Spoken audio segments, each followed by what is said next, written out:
All right, we're live. It's real echoey in this fucking room. You hear the echo? Not necessarily, but I have my shit half on, half off. Oh yeah. All right, so we're back. Welcome back to Yeah, I can hear another. it now. Yeah, you hear right to another episode. That's why they have those sound things on the whole right? Yeah, on the walls. I am joined here again with the young Bam. Bam, how you doing? I'm all right. Yourself? Good. What the fuck are you doing? Oh, no, I was looking at the shit, bro. I thought you could do something with this. That's if it's like connected to the computer. Oh, word? Yeah. But anyways, yeah. I'm doing well, man. I'm blessed. Highly favored. All right. So we the last time we were on, we were actually like, oh, we're gonna do another one right after this. And we went all the way up to fucking North Chicago, got some fucking pastelitos, and then said, fuck it. Got back that was like a fucking 2 hour. Yeah, that shit was long trip as for fuck, some reason. bro. That's why I hate going up to them long ass trips, bro. You tired as hell after you drive that long. Yeah, so that didn't work out. So Don't do that. You funny as hell. Don't do that. they were good as hell though. They were magically delicious. Would you prefer the pizza or the shrimp joint? I think I like the pizza one better. Yeah, that's the American in you. But then again, I didn't have the shrimp one, so I can't even. Sure. Then they had beef one it was mid. The beef one was okay. The chicken one was all right. Damn, nigga, I got every flavor. Yeah, you got 4 different kinds. Fuck. Well, That was your meal prep for the don't week. do that. See, all right. Hey, just know, I'm taking shots right back. Don't play with me, bruh. It wasn't a shot. It was a meal prep.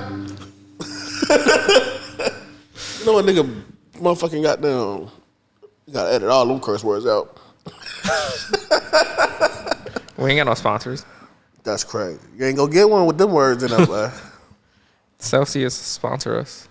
Jesus Christ. Hold on. Listen.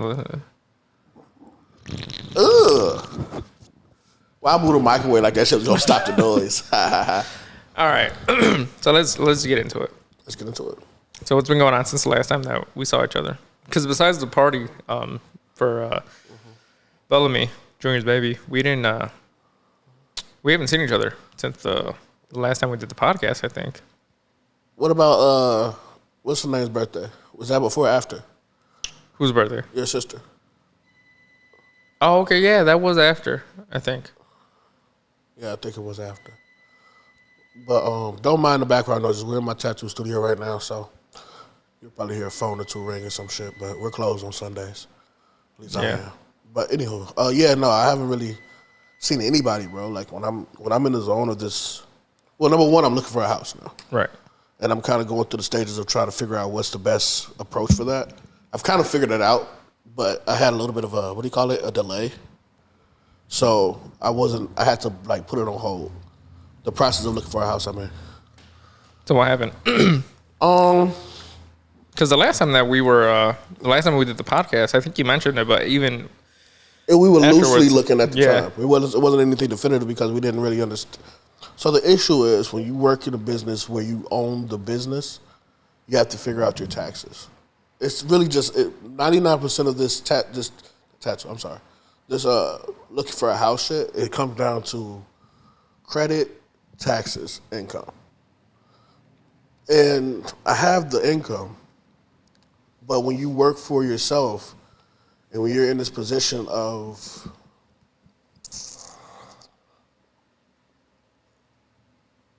it's like, how can I say it? You don't want to fuck yourself. So like, for lack of better words, you have to show a certain amount of income for 2 years, as you know. At least for the FHA. FHA, yeah. So luckily I didn't do my taxes for 2 years. Well, I mean, not it's something I hadn't done. So it was like, okay, cool. So that allows me not to put as many tax breaks on it. Okay. So it shows. So instead of me putting that I made this amount, but I also have this many write-offs that are lower the amount that taxes I owe. Yeah. I can literally just say, I made this amount and just limit my write-offs. Right.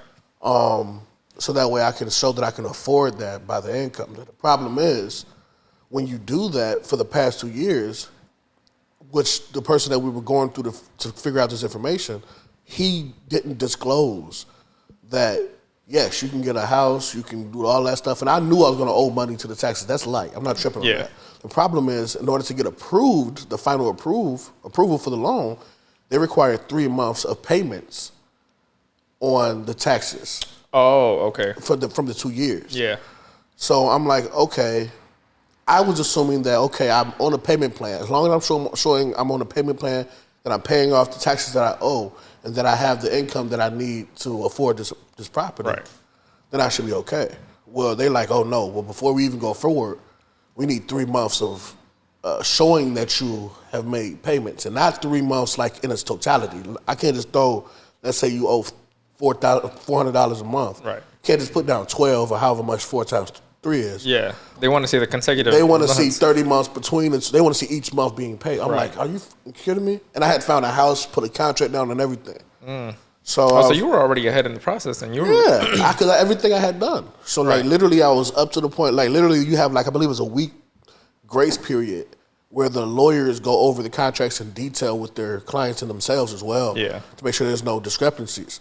And after that, you're supposed to do the inspections and stuff like that, and then you can just go about your business. Well, the last day of the lawyer being able to inspect the contract, I'm talking to my mom, and I'm like, let me confirm that I'm approved for everything before I let them just go ahead, because then you'll lose your earnest money. Right. The money that you put down to hold your spot, basically. And then they were like, oh, well, we need 3 months. I'm like, bitch, I just filed my taxes a month ago. Right. Not even a month ago, maybe 2 weeks ago. So I had to...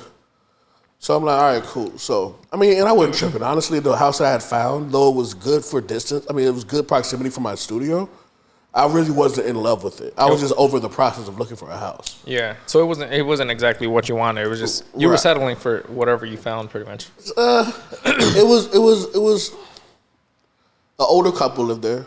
They had passed away. And you could tell. That motherfucker haunted. Did they die in the house? No, I don't think so. But you could just tell that it was older styled. But it was beautiful, had great bones, it was clean, it was dope. It wasn't me, respectfully. It would have looked like I just moved out of an apartment into an old person's house. Instead of it being more modernized. I had to put money to make it modernized how I would like to. And then also, I'm looking for a 3-bedroom. And for some reason, every time I look for a 3-bedroom within this general area, the 3 bedrooms are like small-ass bedrooms. It's like 2 bedrooms, but they just split one in half. Right. So it's like, instead of having a full-size master bedroom, and it just looked like 3 are the same size. I'm like, I'm not paying $200,000 for a piece of like that. That's crazy. Dude, fucking prices for houses are fucking outrageous. Yeah.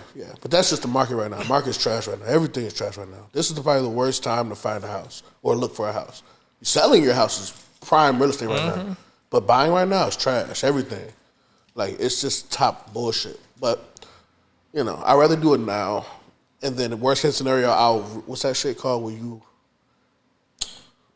you go to your bank and you're like, I want you all to re-estimate my shit. Oh, refinance? Yeah, I'll refinance and see what's really happening. But right now, and then outside, fuck the cost of the house. The cost of the house is light. I'll be honest with you, because you can pay off anything if you're smart.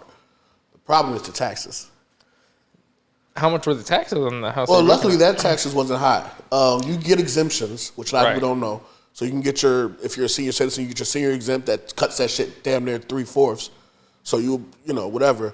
But the problem is, you can get a homeowner's exemption, which isn't bad. Disability, you get veterans, all that shit. Yeah. Now, the problem is just certain areas has extremely high taxes. And for a person like me who's a homeowner that don't have kids, and your taxes are supposed to be reflective of the neighborhood you live in. So for instance, if me living over in Oak Lawn, the taxes over here is anywhere between,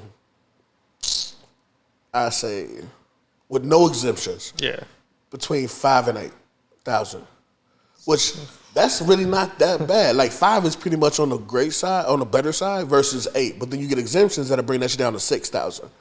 Yeah, I mean, it all depends. I guess it all depends on where the fuck you live. But then you're looking at a decent school. You're looking at a place with a mall's up the block. You're looking at a place that has, what do you call them, the grocery stores with the good food? Whole Foods. Whole Foods? Shit like that. There's a Whole Foods, right? There's a Mariano's that's like on 111th. And they got one up on 95th too. So it's like those things are what you're paying for when you talk about taxes, as well as having a decent police, people and all that shit. So in decent streets, like that shit matters. But for a person like me that's most likely going to be living in that house by myself for a decent amount of time, it's like, do I really want to pay that much in taxes, plus the mortgage, plus the insurance, plus this? Plus the bills and everything like that. So, but it's worth it. Yeah, because I mean, at your place, I don't know. Do you pay utilities at your place right now? I pay electric and rent. I believe, yeah, and then of course cable, shit like that. But yeah, electric and rent. Right. So nothing too crazy. But I mean, so you get in the house. We kind of talked about this the last time. Oof. I'm fighting, bro. I ain't gonna lie. That's all right. Oof. Oh, I'm petty. I'm so sorry. I got a stuffed nose, so I can't really smell anything, anyways. I already told you I can barely hear, bro. My shit fucked up. I think allergies playing a role in it. But go ahead. And we could talk about this as much as you want or as little as you want. Right. So the last time we were talking, you were talking about getting a house and stuff like that. How's the dating going? You gonna bring someone into that house with you eventually? You know what's funny? The dating thing, right? So I'm gonna rewind a little bit, and then we're gonna get into that because right. It's kind of related. So the person that's helping me find houses is not only my grandfather's sister, who also does real estate, but she's trash. Oh yeah, I think you mentioned her. Yeah, she's semi decent. Yeah, but she just doesn't like when you working with family. They really feel no obligation to actually work their ass off. Right. They don't look at you as like a client. They look at you as family. Yeah. So they have their he can wait. Yeah, they have their opinions and right. they, whatever. So it's like fuck.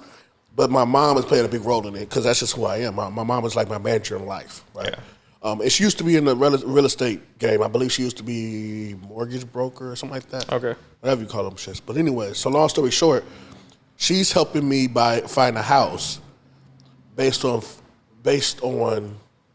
So here's the problem. My mom has a tendency of looking at me more than a son. Mm-hmm. She looks at me as a client in its totality. So instead of me looking at a house I may like, she's like, you couldn't resell that if you wanted to. Okay. You see what I'm saying? So it's almost the direct opposite. So I tell my mom I like a place. I'm like, yo, this is a nice place. She's like, but the bedrooms are small. Nobody's gonna buy a small 3-bedroom, 2-bedroom houses do not sell.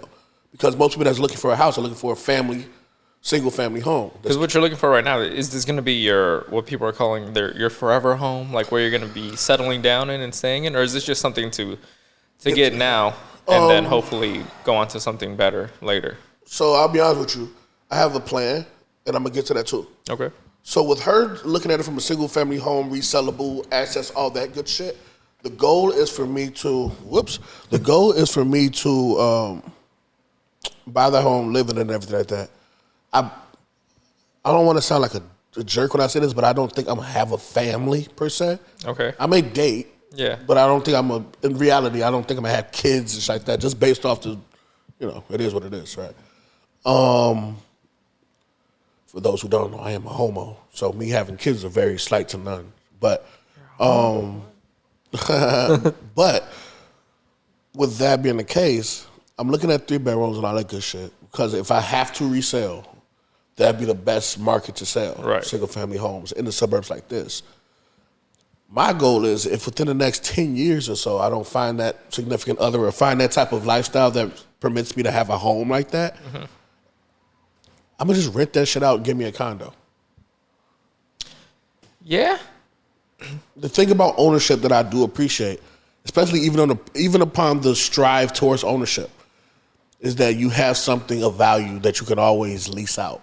Yeah. At the bare minimum. If all else fails and I don't need a 3-bedroom and that much space, I can give me a fucking condo for half or at least way less than that. Yeah. And then whatever they pay in lease, depending on how much of a dick I want to be, $2,500 for a fucking $1,000 lease, for a $1,000 mortgage. That's paying my mortgage and this and that type shit. Right. So do you really want to be a landlord though? No, but I'm thinking. You're thinking in the long term though, like exactly. Like other things, like people look at landlords in a bad light too. And I say that like this: you can be a landlord, or you could just be a property owner, meaning that you can have someone manage your properties. Yeah. You can even.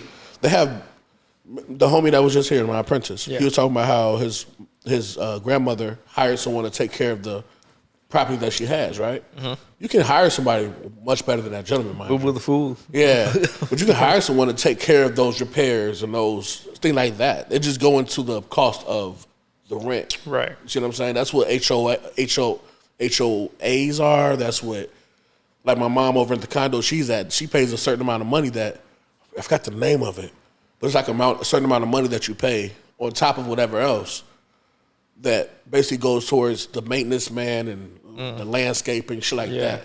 So it sounds like a burden, but in all reality, if you're smart, you can just relinquish that responsibility. So, but to answer your question, you asked me, the dating scene, I'm not dating. I'm focused on myself. It's not, I'm not shying away from it, but I just don't find any. I'll be honest with you. I don't put myself out there enough. I don't go nowhere. I don't do anything, as you know. I barely come out there to see you guys. Right. So the truth of the matter is, me dating is slim to none. I barely any. I may fuck around a little bit, but that's typically people that are of. It's platonic. It's never serious. Yeah. It's just fun. Right. It's to get my rocks off. I ain't gonna lie. You know what I'm saying? It's very small meaning behind it. As far as the dating scene, I don't know, bro. I'll be honest with you. I'm a little confused. How so? I don't really know what I want in the person I want to date. Like, I thought I did, but then it's like as I look at the landscape and shit, like I don't know if I really want to be tethered to a person for the remainder of my life. Not to say that that's a burden. Yeah. But I'm not even around my best homies that much. So, if you were with somebody, if you got with somebody, you guys were dating, is the idea of marriage now in the stage that you're in like something you don't even want, or was that ever something that you wanted? Oh no, marriage. I don't give a fuck about marriage. That would be on them. If I dated someone and they asked me, if everything is open for discussion with me. I'm not a person that's just completely bullheaded and anti. That shit is detrimental to every relationship. You have to have some give and take, right? Right. Marriage for me isn't a necessity because I don't give a fuck about. I mean, there are benefits, mind you. Yeah. But I think it's strictly contract based. If I love you, I love you, right? With that being said, though, if my significant other says I want to tether the knot and get married, and we've been together for so and so amount of time and it makes sense, well, I'm not gonna turn the motherfucker down. If I love you, I'll make that sacrifice. I don't give a fuck. Right. But marriage isn't something necessarily that you yourself. I don't care. Yeah. Right. Yeah, I'm not. That ain't nothing big for me. Now, my significant other, whomever that may be, may want that. He may have been like, "Yo, I've always wanted to get married to someone." Like, nigga, that's corny. Cool, I'm down. I like that corny shit. I'm not gonna lie. I like corny shit. Yeah. So like, if they want to do it, I'm not gonna turn them down just because Right. I'm too cool for the shit. No, I'll do it. It's just not something that I'm like. I'm not gonna be the one to. I'd rather do the sentimental side of it versus the legality side of it. I'll say that. Okay. So I'll have a little ceremony. We can do a little weird shit. We can go out of fucking town and Right. do some real cute shit. But like filing shit and all that. I mean, that's cool. Unless you're illegal, I don't really care. You know what I'm saying? If I meet a motherfucking El Salvadorian and that motherfucker want to get citizenship and we love each other for real, okay, we could do that. But other than that, I really don't see much of a real point. reason. Yeah. As I've gotten older and as I've seen what the dating scene is right now and how, and it's not everybody. Social media plays a big part in fucking up a lot of things and in the way that we view a lot of shit. Because you see all these people on podcasts or on YouTube or whatever, bringing on the worst type of girls and guys that they can find on the streets just to prove their point.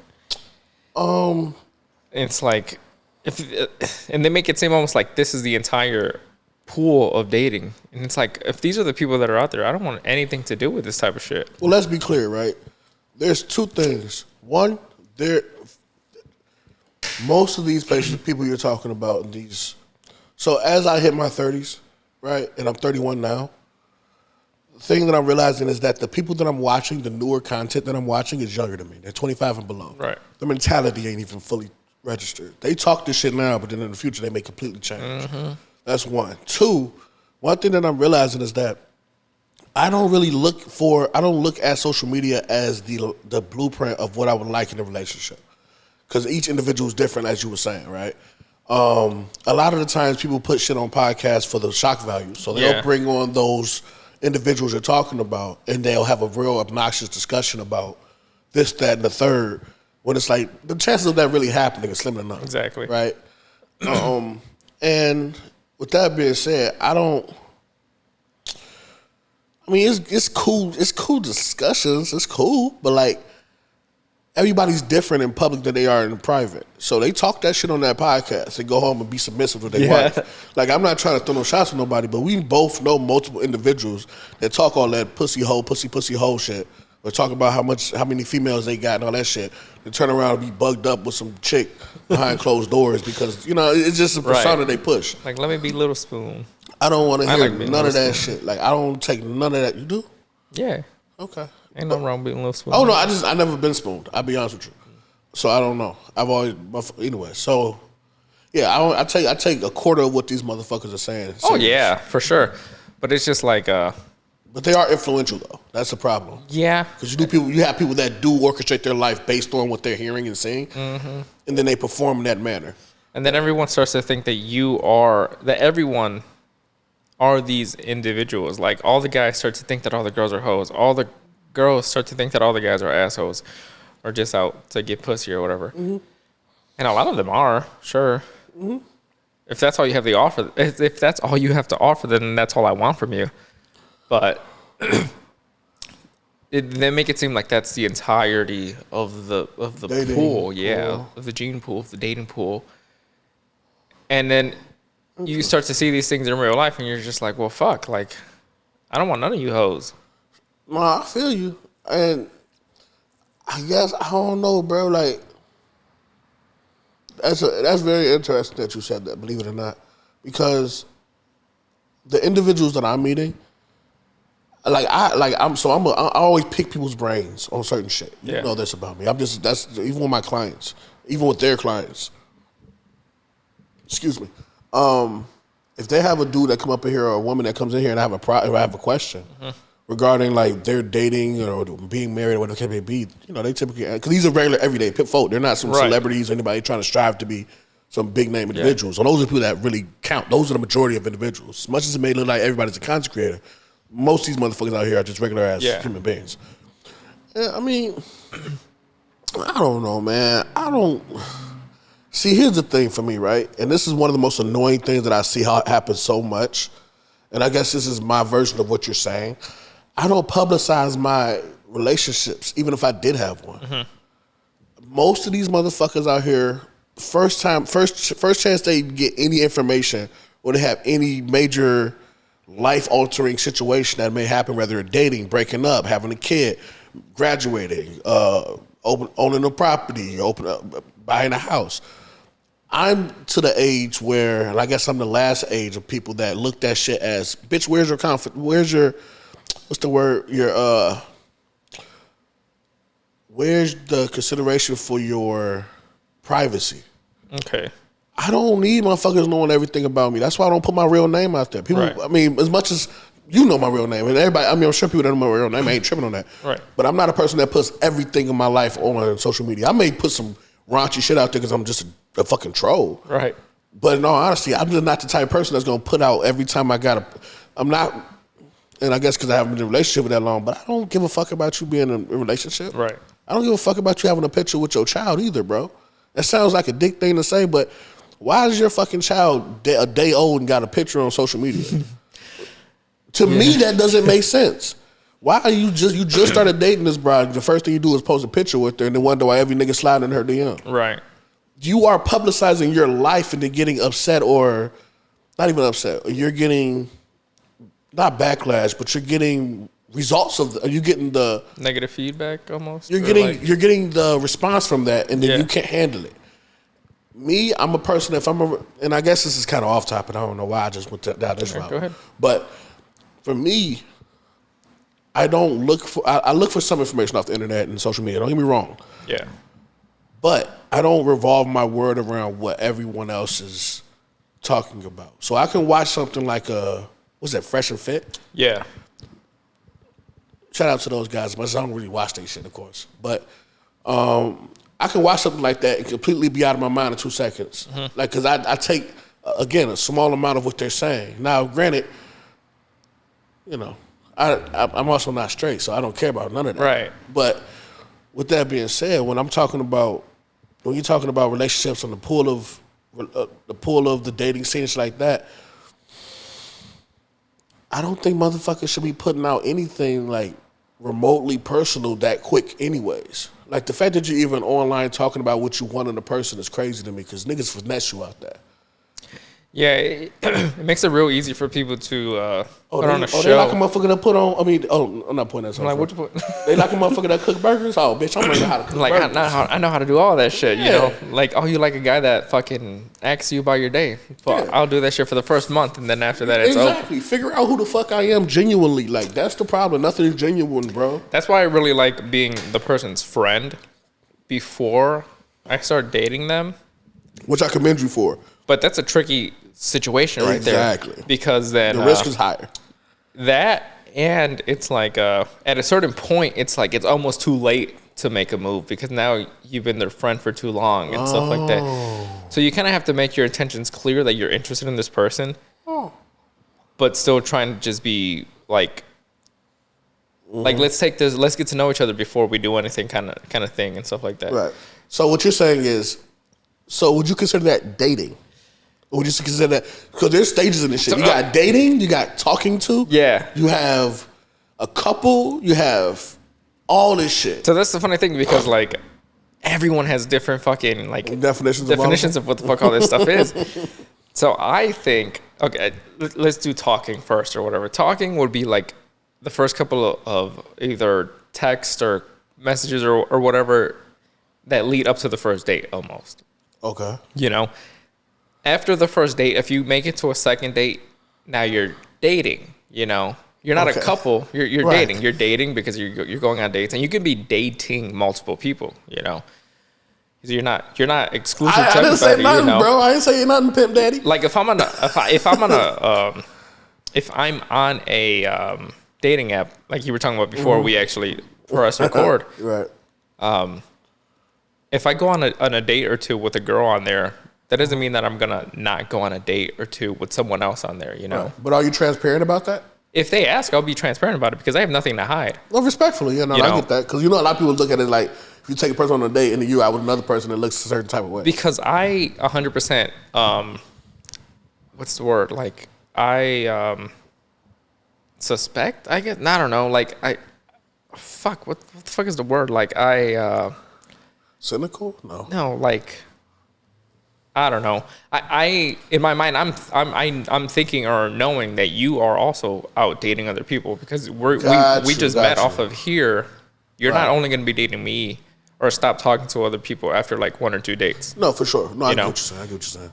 But I am of the type that like if I start to like you or after like the first or second date, I'm like, okay, this chick is cool. I'm not going to talk to anyone else solely because like. I don't have the energy to be talking to more than one person at a time. So that's another thing too. Sorry to cut you off. No, that's another thing. The dating shit is exhausting. Like even entertaining a person. Yeah. Like not only in an entertaining that form, but you get what I'm saying when I say that. Even to entertain the idea of dating is exhausting for me. Because at that point I have to now bring another thing into the schedule that I already have that is relatively rampant, right? Yeah. Like especially business owner, having to schedule appointments, making sure that I reply to people accordingly. Because people, everywhere I go, motherfuckers like, oh, nigga, you just don't answer your phone, huh? You don't answer these messages, huh? And I be like, I mean, my bad, bro. Like, sometimes I be trying, but then I open them shit and I go to sleep, cuz. Couldn't be me. Fuck off. But nah, I feel what you said. But go ahead, you were saying. Okay, so I expect the other person to also be saying someone else, I guess is what I was trying to say. Right. But, once you've got a couple of dates in and stuff like that, if you're seeing each other more constantly, you're talking a little bit more frequently and stuff like that, then I will ask you to either like be my girlfriend or whatever. Right. And then at that point, you're a couple, you know? No, that makes sense. Yeah, like for me, I don't see the thing. So the one thing I commend you on is being able to admit that you would prefer a friendship before a relationship, which I completely understand. Yeah. Right? I think that's how most people should go about things, but the fear of losing a friend first bothers a lot of people. That's the tricky part. Sorry to cut you off. Go ahead. So the thing that you were talking about right now, it's like, that's the tricky part. So it's like, if I have someone that I've been friends with for a long time already, I'm going to find it very difficult to want to be in a relationship with them because we've been already friends for so long, you know? Right. Now, if I'm meeting somebody for the first time or if I'm being introduced to somebody, you know, in a romantic way, like, okay, so let's talk about, okay, so let's use my last relationship for an example. My cousin introduced me to her friend. That was a wild way to go into that, boy. I thought you was about to hit me with, well, I was dating my cousin. You scared me, I ain't gonna lie, boy. But go ahead, you were saying your cousin introduced you to said individual. Right. Right. But the intention with was the there. intention that, you know, she wanted us to eventually start dating or whatever, Right, you know. So we both went into it like, all right, we'll meet this person, and, you know, we'll see where it goes from there. Right. But from the beginning, there was right, but from the motive, for lack of better words. Exactly. I can get that. So, you know, we start talking, we start getting to know each other, becoming friends. Eventually, we start dating. But from me to me asking her to be my girlfriend was like 2 or 3 months. Right. You know, and we were constantly hanging out and seeing each other and stuff like that.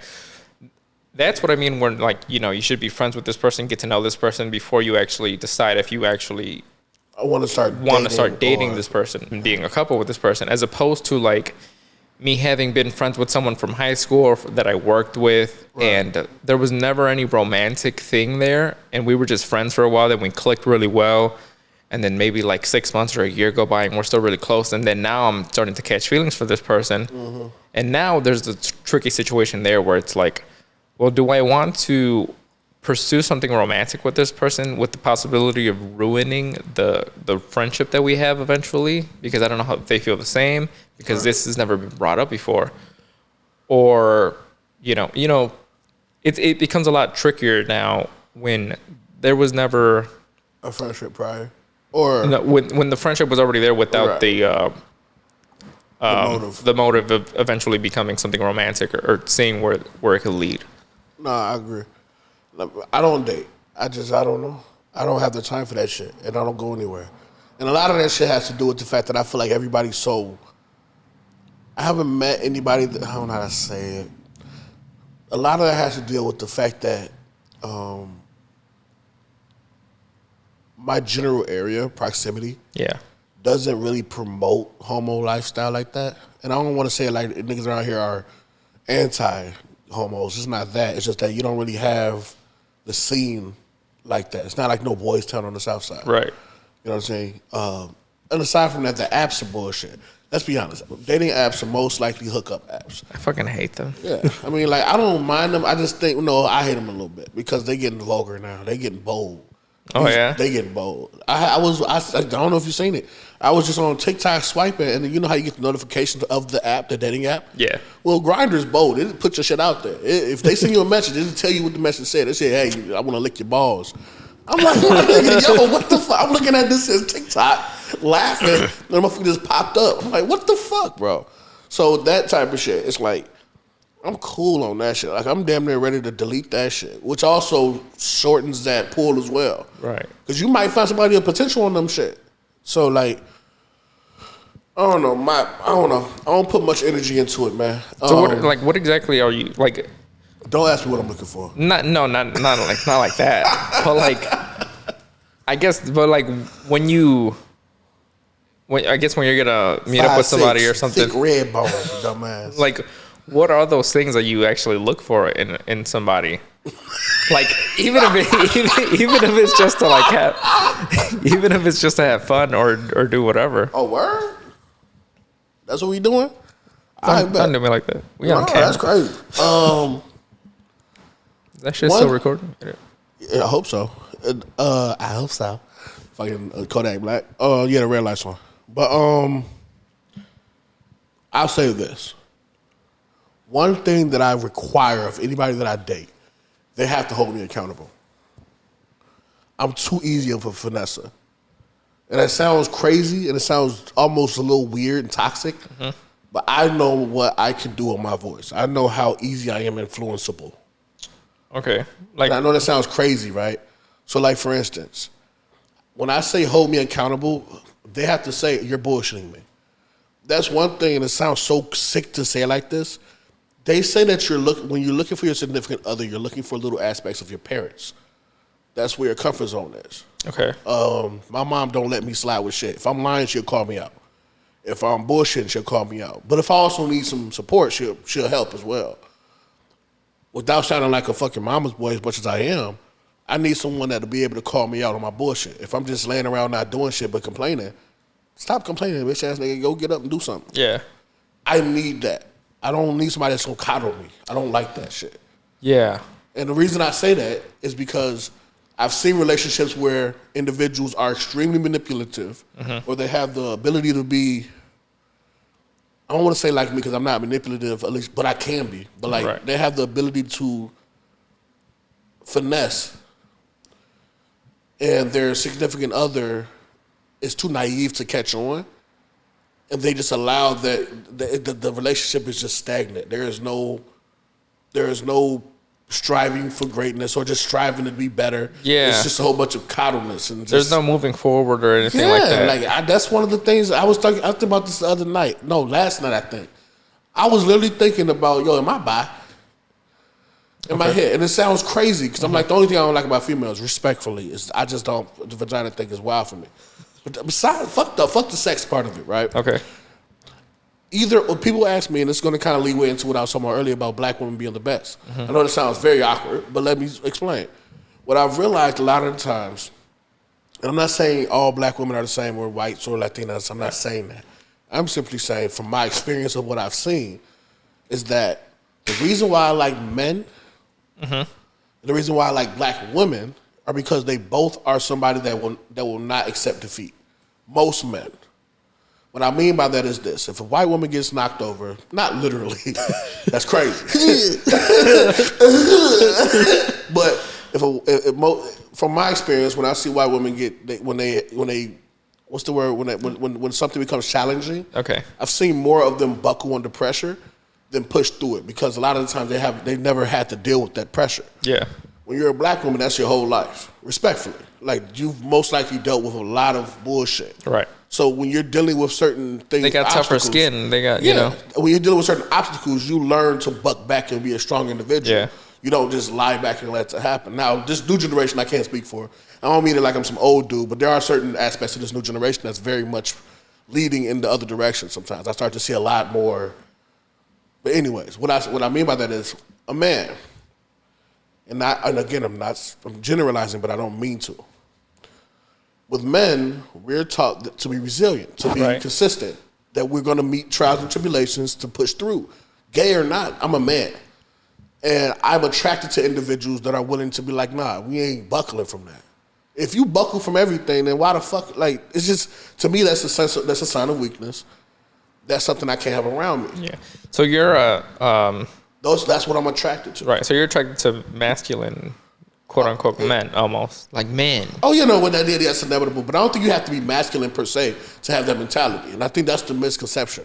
I think the misconception between femininity and masculinity is that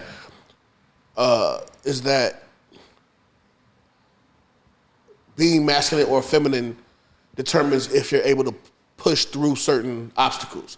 There are feminine women or feminine men, for lack of better words. I mean, for example, that are extremely resilient that will not allow anybody to play with them. Right. We've all met them, or some, but you just have some individuals that are just weak individuals. Yeah. They never had to meet. What's that challenge word? Almost. Yeah, a challenge or like obstacles. Pushback. Yeah, everything's been handed to them, or they just never had to meet like what the fuck am I trying to say? Like expectations or that's another thing. But it's like they just okay with failure. Right. And I see that shit in a lot of young motherfuckers. Like they're okay with shit. Yeah. I'm gonna give you a prime example. I told you I'm going to a seminar next month. One of my favorite artists of all time. I'm not gonna name him because I feel like I finessed the game, but I didn't mean to. Okay. But one of my favorite artists, he put out there on social media that he's doing one-on-one seminars, which is very rare, especially for him and his pedigree of artist. Most of these seminars are a group of artists that go to a certain location and they all sit around and ask questions, and it's a group thing, right? Which is fine. But the one-on-one experience is almost like golden. Of course, you have to pay, but it's a very limited amount of individuals he's taking. Okay. So for every month up until December, we're in what, May right now? May. So from next month to December, he's doing 2 artists per month. Okay. Now this person has extreme amount of followers, meaning that there are probably 100 individuals that applied within the first week of him putting this up. So I applied. I sent an email, and I sat back for 4 days. He put it up the 11th. The 14th, I was like looking at his pictures, and I looked at the comments. He's like, "Hey, I got selected for the thing." And I'm like, "What the fuck? Boy, I didn't get no email back. What the fuck?" Right. I'm refreshing shit. I'm like, "Yo, I know I ain't high. I know I had to be the first, top 10." So I'm like, "All right, bet." So I'm following back. I'm like, something ain't right. Everybody's getting these emails. Everybody's talking about how they got Granted, this whole story gonna wrap around, right? This is where my mom plays a big role in it. Okay. My mom, that's how I know I'm my mom's kid, period. So I'm like sitting there, I'm like, something ain't right. So I go to my, you know how I say view all emails? Mm-hmm. So I view all, and what do you, it's right there. The same day I emailed, they replied back. I'm like, bro, 4 days went by, I know that shit's filled up. But at the bottom of the fucking email, it says the name of the assistant. Okay. So I'm like, oh, okay. Because most of those artists at that pedigree have an assistant. Right. They can't sit around it. Like, I can do it now because I'm not as busy as them, but they need that. So I'm like, okay, cool. So I go to the person's social media and I go scroll down to friends. Right. I go to who they're following because most of those people at that level, they don't follow everybody. Yeah. And I type in the name I seen on that email. Pops up. Go to their site. To their Instagram, and they had like 200 followers and something else. Mm-hmm. They were selling little trinklets. What do you call that shit? Like the little things that go on the fucking key thing. Yeah. Cute shit. All right, we're back. We had some technical difficulties. Right. They might happen again. We don't know. We're still figuring this out. But just to lead off what I was saying, finish off what I was saying. So basically, I went to her Instagram. She was selling these little trinkets, and I'm like, okay, cool. I'm not into that shit. Right. But number one, I appreciate every artist for what they do. I always try to help out. I just bought some fucking prints from a random guy walked into the studio. I'm like, hell yeah, why not? I love the hustle. So I messaged her like, hey, how much are your boobity boops, da-da-da-da-da-das? And I also introduced myself like, hey, by the way, I emailed and I seen your name and et cetera, et cetera. Long story short, I was talking to her regarding that, and I was telling her, hey, like the last message I sent her is, hey, if you don't mind sending me the information to buy a few of your trinkets, I can send them off as presents or gifts, because I wouldn't mind that. They're like $50, $20, shit like that. But also, if this person by chance has any openings that he hadn't filled yet, please let me know. I have the money. I can, whenever you need it. I don't care. I just really want to take advantage of that opportunity. And the next message, she's like, oh yeah, did you? I'm gonna send you an email. What's your name? Is the same on here? Da da da da. The reason I'm saying that is because I seen that there was a closed door, and I created a window. Mm-hmm. Most people wouldn't even think of that shit, but most people also don't know how to overcome certain obstacles. Right. They see a fucking brick wall and they get upset and they throw a temper tantrum. They turn around. You know what I'm saying? Yeah. And I'm not saying you have to be resilient with everything. Some things you just have to accept, but understand that. That ain't what's the name, is it? No. Oh, I was finna say that. That's a wild. Anyways, but understand that you have to figure out sometimes a back end for that shit. Right. I give my mom a lot of props for that because she's taught me that through the way she handles business and how she encounters people. And I see that in people I like. Mm-hmm. And to bring it back to what I was talking about, most men that I admire, fuck attraction, just admire. Yeah. They tend to find those little openings, and they're like, okay, I'm gonna take advantage of that. And then they use that and they build something off of it. Right. And black women tend to do that to me. Like, I appreciate that. Like, if I tell a black woman, like a black woman walked in here a few weeks ago, she wanted to get an apprenticeship. I would love to give a black woman an opportunity to work here because I got 2 white dudes working here and it looks crazy. Right. No knock against them. I fuck with them. But it's always going to be a little bit of a sellout look for some people. They got a barbershop down the block. But anywho, So with that being said, I appreciate those who try to find opportunities in the smallest ways because that shows me that you're resilient, that you're willing to go beyond and out instead of just accepting defeat. Right. I find that attractive as well. A lot of men have that, but black women have that as well. For sometimes to their detriment. Sometimes they just, and I'm not speaking in all again. Right. So I look for that in whoever I'm interested in. Yeah, that's all I have to really say about that. Okay. Just, trying to find a... It makes sense, though, because, you don't want somebody that's going to, how do I say it, keep you stagnant almost, Or that's someone that's going to allow you to not do anything or, be lazy. It's okay to have a lazy day or chill and stuff like that, because I love that shit. One prime example, there's a guy behind you, his car is behind you, Peppo. Great guy. The name of his shit is called Peppo Subs. Over, and I believe that's Palos. I'll confirm. But anyways, phenomenal dude. But one thing about him is that he's resilient. He's consistent, and he believes in a goal and executing. Right. That shit, to me, is awesome. Fuck the attraction. That's awesome just as a characteristic of a person. That shit is beyond attractive. That's what we're talking about as far as working out.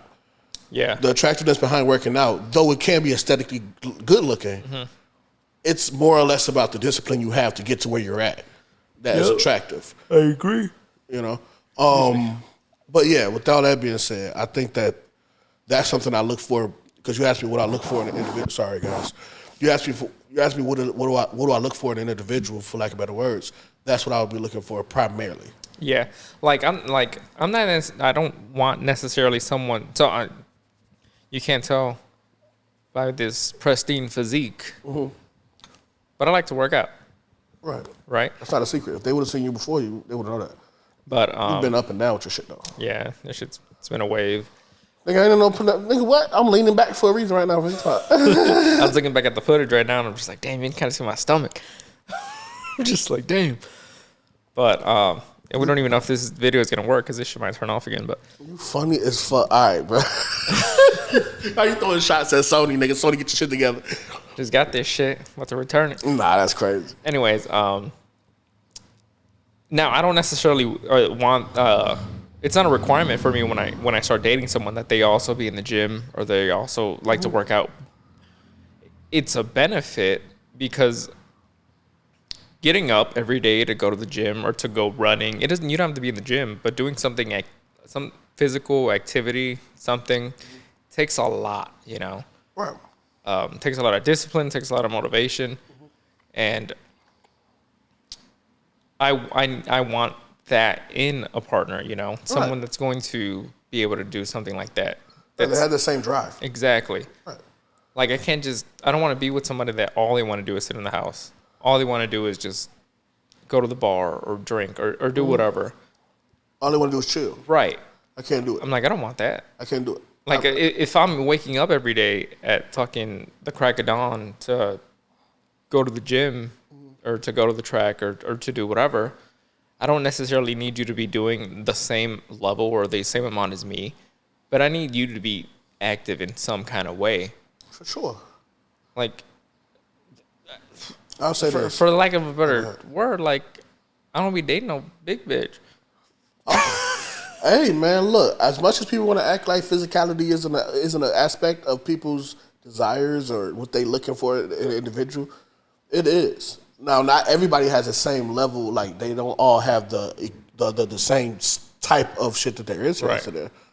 But I'll be sitting here lying to you if I didn't tell you one of my insecure. Not insecure because I don't really get insecure with my body. I just hate the fact that it's affecting my health. But aside from that, I would like to get in shape simply because I am trying to find someone, and I understand that you can't require of those. You can't, at least to me, you can't require something that you don't provide yourself. Exactly. To me, yeah, I couldn't imagine myself trying to find a rich dude and I don't have no money. Right. That to me, or a rich woman. Fuck the gender. I can't fathom me looking for something within someone else that I can't provide for myself. Exactly. And I'll say this, back to kind of what we were talking about, right? And aside from race, because I know that's kind of a touchy little aspect, and I think it's about individuality when it comes to who who knows how to overcome obstacles. I think that's an individual thing. I'm just saying, for the most part, based off of my experiences, who I've seen deal with more obstacles than others and how they handle them. So I'll say this. There's multiple individuals that I've met. This is not me bullshitting. White guys that date white women. You know, it's not, no, it is what it is. If that white guy loses his job, his woman will cry and complain. Oh, she gone. But that's what she'll do. She gonna Respectfully, she wouldn't think to, okay, I gotta buckle down and help my man out. Right. I've seen more black women do that. They not, okay, you can, and sometimes it looks bad, but a black woman's not gonna let that shit slide. Okay, you lost your job, we gotta figure out what's going on next. Right. I can't sit down and be sad. And it's sometimes sad that you can't sit down and be sad, but the truth of the matter is, you're not gonna allow that to defeat you because, okay, cool, we met this wall, we gotta figure out another opportunity. I like that about individuals. That's one thing I like about men too. You know, just the truth of the matter. Like, there's something about not accepting what is given to you sometimes that I appreciate. And I provide that as well. Now, I do have my slumps. You know, as we talked about, I don't know if we talked about it on here, but I'm medically diagnosed with bipolar disorder. So I have my days where I don't want to get out the bed. I have my days when I just feel like blowing somebody's brains out. Right. But understanding that I do have this issue and I can kind of see certain patterns in myself that may be a little bit of an issue, I have to move accordingly. And I need somebody that's able to be like, yo, you're going through some shit, you better chill. Right. You know what I'm saying? Because sometimes all you need is somebody to be like, hey, I know you're going through some shit. Let me help you get past that. Right. Or you're going through some shit, get the fuck out of it. I need that type of shit. I like that type of shit. Yeah. Because I wouldn't allow my significant other to be on that type of shit. That motherfucker, let's say he tells me you don't need to work again, just be my sugar baby, which is crazy, by the way. Number one, I couldn't do that. But even if he did, right? And something happens to the point where he can't provide or do whatever he said he could do, I'm not going to sit back, what the fuck we going to do, man? I got to get this lobster. The fuck out, the bitch, put your shoes on, pussy, and then go out there and find something to do. Whatever. I can't stand that shit. When a motherfucker just accepts shit, like that shit bothers my soul, bro. Like, anyways, but aside from that, yeah, I get what you're saying as far as discipline, characteristics like that. But that's what I see attractive in individuals as a whole. Now, as far as physicality, what I'm attracted to, that's a whole other thing. I don't really want to get down. I mean, it's different. It's different for everybody because, like, I don't necessarily have a type. Of, you know, I ain't got no type. Your ass lying, boy. Obviously, there's certain characteristics or there's certain aspects to somebody that, like, she ain't got no teeth. I mean, that could work. Oh my God! Stop. Okay, no. We chill. She got veneers or something. Oh my God! Nah, because I love me a good smile though. So smile? Oh smile. Yeah. I thought you said smell. I'm like, yo, you wilding right now. Nah, yeah. Okay. But nah. Anyways, right. So there's certain things that I find attractive about a person, for sure. But it's not like I'm trying to copy and paste this certain individual into another person so that I can date this ideal person. It's a balance. You know? Yeah. It's a balance. Because I'm not perfect. I'm not everybody's type. I'm not everybody's perfect person or whatever. And that's okay. That's what I'm trying to learn. I'm trying to learn balance. And it's funny because every conversation I've had, deep conversations I've had with most individuals that I fuck with, it always come back to me talking about balance. Balance is like my number one thing. Right now, one thing that I figured out is you find peace and balance. And it sounds so deep and OD for no reason. But like, for instance, right? Because I wanted to get that shit tattooed on my face, nigga. Like, balance is Spanish, balancea, nigga. Like, dead ass. I kid you not. But, you know, I ain't gonna look at my mom. She tripping. But anyways, she tripping. But balance. Like, I think that what I can't provide in physical characteristics, I can provide financially. I can provide characteristically. I can provide personality. But I've let this get so, and it's just me, I'm just using myself for an example, right? But I've let myself get to such a point of this that I'm like, I gotta get my shit right. I can't just be a fat slob and then, no, I gotta have a balance. There has to be a balance. Like, just like when you're looking for a significant other, well, a girl, assuming that you just like girls, I know you like girls, but you know, you be giving me some, anyway. But when you're looking for a woman, you're looking for someone that looks relatively good, but you also want a woman that has a brain. Right. You see what I'm saying? And, you know, we live in such an extreme right now where everybody wants one or the other, or they think they can only get one or the other. I don't believe in extremes. I believe in balance. So when people talk about, like we were talking about earlier, about the social media shit and the podcast shit, there's always extremes on there. There's never a balance. Like, yeah, it's always one side of the extreme. yeah, it's weird. And they bring in, then there's the random one that's thrown in there sometimes that has some form of balance in their thing. But that's like the oddball that they bring. Oh, for sure. And then they always, what I've seen, they typically, instead of them being the middle, like what's the word, the moderator between the two, right? They're typically the one that everybody tries to discredit. Yeah, awkwardly. Mm-hmm. I'm like, man, like I don't want to hear that. I don't want to hear none of that. Like, I don't know. But you know, that's just how I feel about that. But yeah, so yeah. yeah. I don't know, like. Nah, I was gonna say some wild shit. I gotta chill. But yeah, I don't know, dude. It's hard out here for a pimp. Oh my God. Anyways, but yeah, one thing that I have been noticing though, and it's kind of getting under my skin. So I was a little bit ignorant to what happened with Bud Light and Target and all this shit. Target, I didn't know about Target. So apparently Target has this. For what I understand, I'm completely ignorant about it a little bit because I try to ignore a lot of the bullshit because some of the shit just it isn't. What's the word? It's not as big as a deal as people are making it to be. Okay. But because it's like the only thing popping right now, people blow it out of proportion. So apparently, Target put some pride shit for kids. Okay. Like shirts and because next month. It's Pride Month in June. Exactly. Yeah. So they were doing it beforehand, I believe. Right. And that following behind the Bud Light situation, people feel like these corporations are infringing on their sexual preferences of the kids and the men and, how that shit goes. And I'm like, yo, what the fuck are y'all talking about, bro? Let me ask you a question. Now, what's your honest opinion? There's no feelings here. I don't trip on this shit. Do you think there's an agenda? To, like, push a certain narrative of the... LGBTQIA? I don't know why I spit that so fast. I'm so sorry. I like how it comes out the tongue, bro. That shit kind of hard. I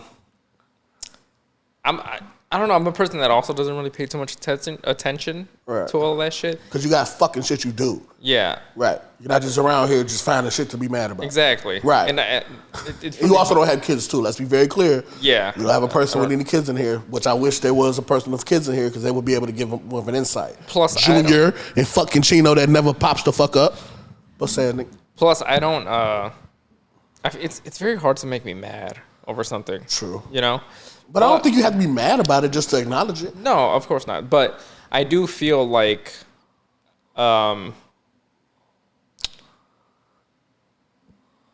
feel like it's being pushed out for the wrong reasons. Like these companies are purposely putting it out there to seem like they're being inclusive, but they're not doing it for inclusivity. They're doing it for their own profit and their own like reasoning or whatever, So I'll say this. Go ahead. Now, as far as like the whole other thing goes and stuff like that, I don't necessarily think so. I think that when it comes to like schools or anything like that, I don't think it should be something that the teachers are bringing up to their students because it's not really necessary. You think? Necessary? Not that it's not necessary, but it's not really like. How does it fit into the core curriculum? Exactly.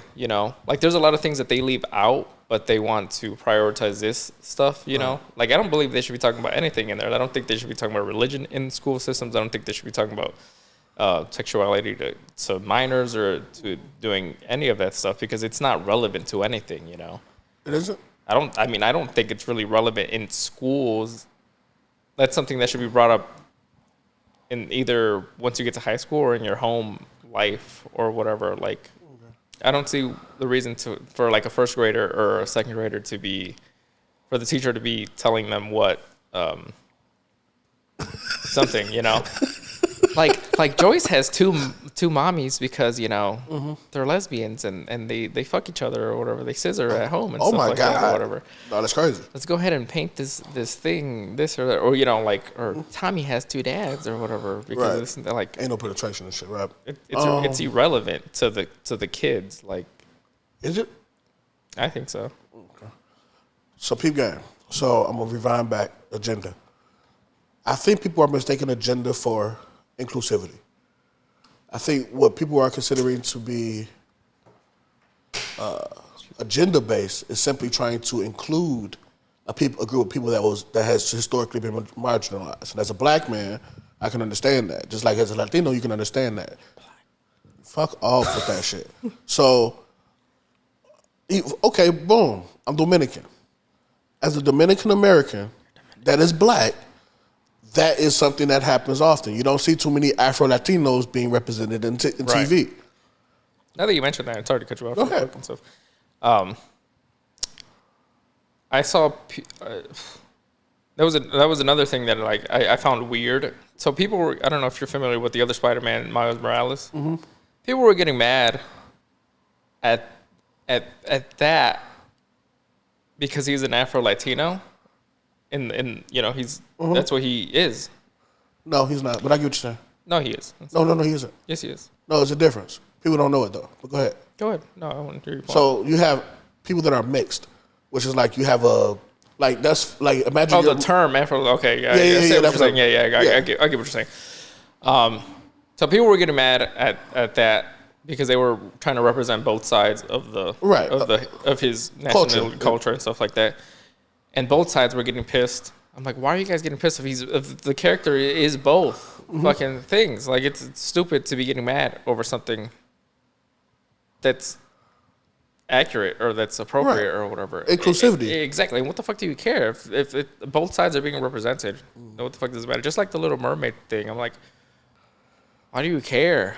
Now, some of these things are a little weird because natural. I guess I ain't gonna say weird, but they are a little bit catch you off guard because especially when you're raised, you're our age. Mm-hmm. So I'm like 31. I forget how you're like 27. Sadly. So I was raised with everybody that we see now that's being depicted as people of color being white people. Most people. So like Cinderella. I mean, besides Brandy and Whitney Houston, but like the Cinderellas and the Little Mermaids like that. And now they're changing it up for the newer generation. Mm-hmm. Well, let me be very clear. As a grown-ass man that really never fucked with Cinderella anyways, I don't care. But I get why some people might be upset. And the reason why I say that is because cause I don't know too much about the Miles Morales thing. I only remember one subject that they brought up about it, and it was a mistake that people kept making that he was Afro-Latino versus just African-American and Latino, which is a difference. And the only reason why I'm specifying that is not for you, it's for the audience, right? There's a difference. What people don't understand in America, and again, this kind of comes back to the discussion I was talking about just a couple minutes ago, is that there's a lack of information about what an Afro-Latino is, what an African-American is, what a black person is, what a Latino is, what a Hispanic is. These things are not all synonymous. You can be black and from Latin America, which makes you Afro-Latino. Mm-hmm. You can be black and mixed with a Latino, which is technically just being mixed. It's the mixed. Right. So like, for instance, my mother, her father is from the Dominican Republic. He has African ancestry. His family, majority of them, not all of them, came from Africa and places of that nature. And of course, there's indigenous shit in there, and Spanish shit in there too. Right. But that makes her Afro-Latina. My mom is Afro-Latina. My father, my biological father, who I don't know, is African-American. So by definition, I'm Afro-Latino and I'm African-American, which is weird. Because then you have to explain it to people. But aside from that, I never met him, so I just claim Afro-Latino. Right. But, and this is the debate about Miles Morales. But with Miles Morales, people kept saying he was Afro-Latino. And no, his mother, I believe, is Puerto Rican, and his dad is African-American. Excuse me. Which is just making him... mixed? Yeah, mixed.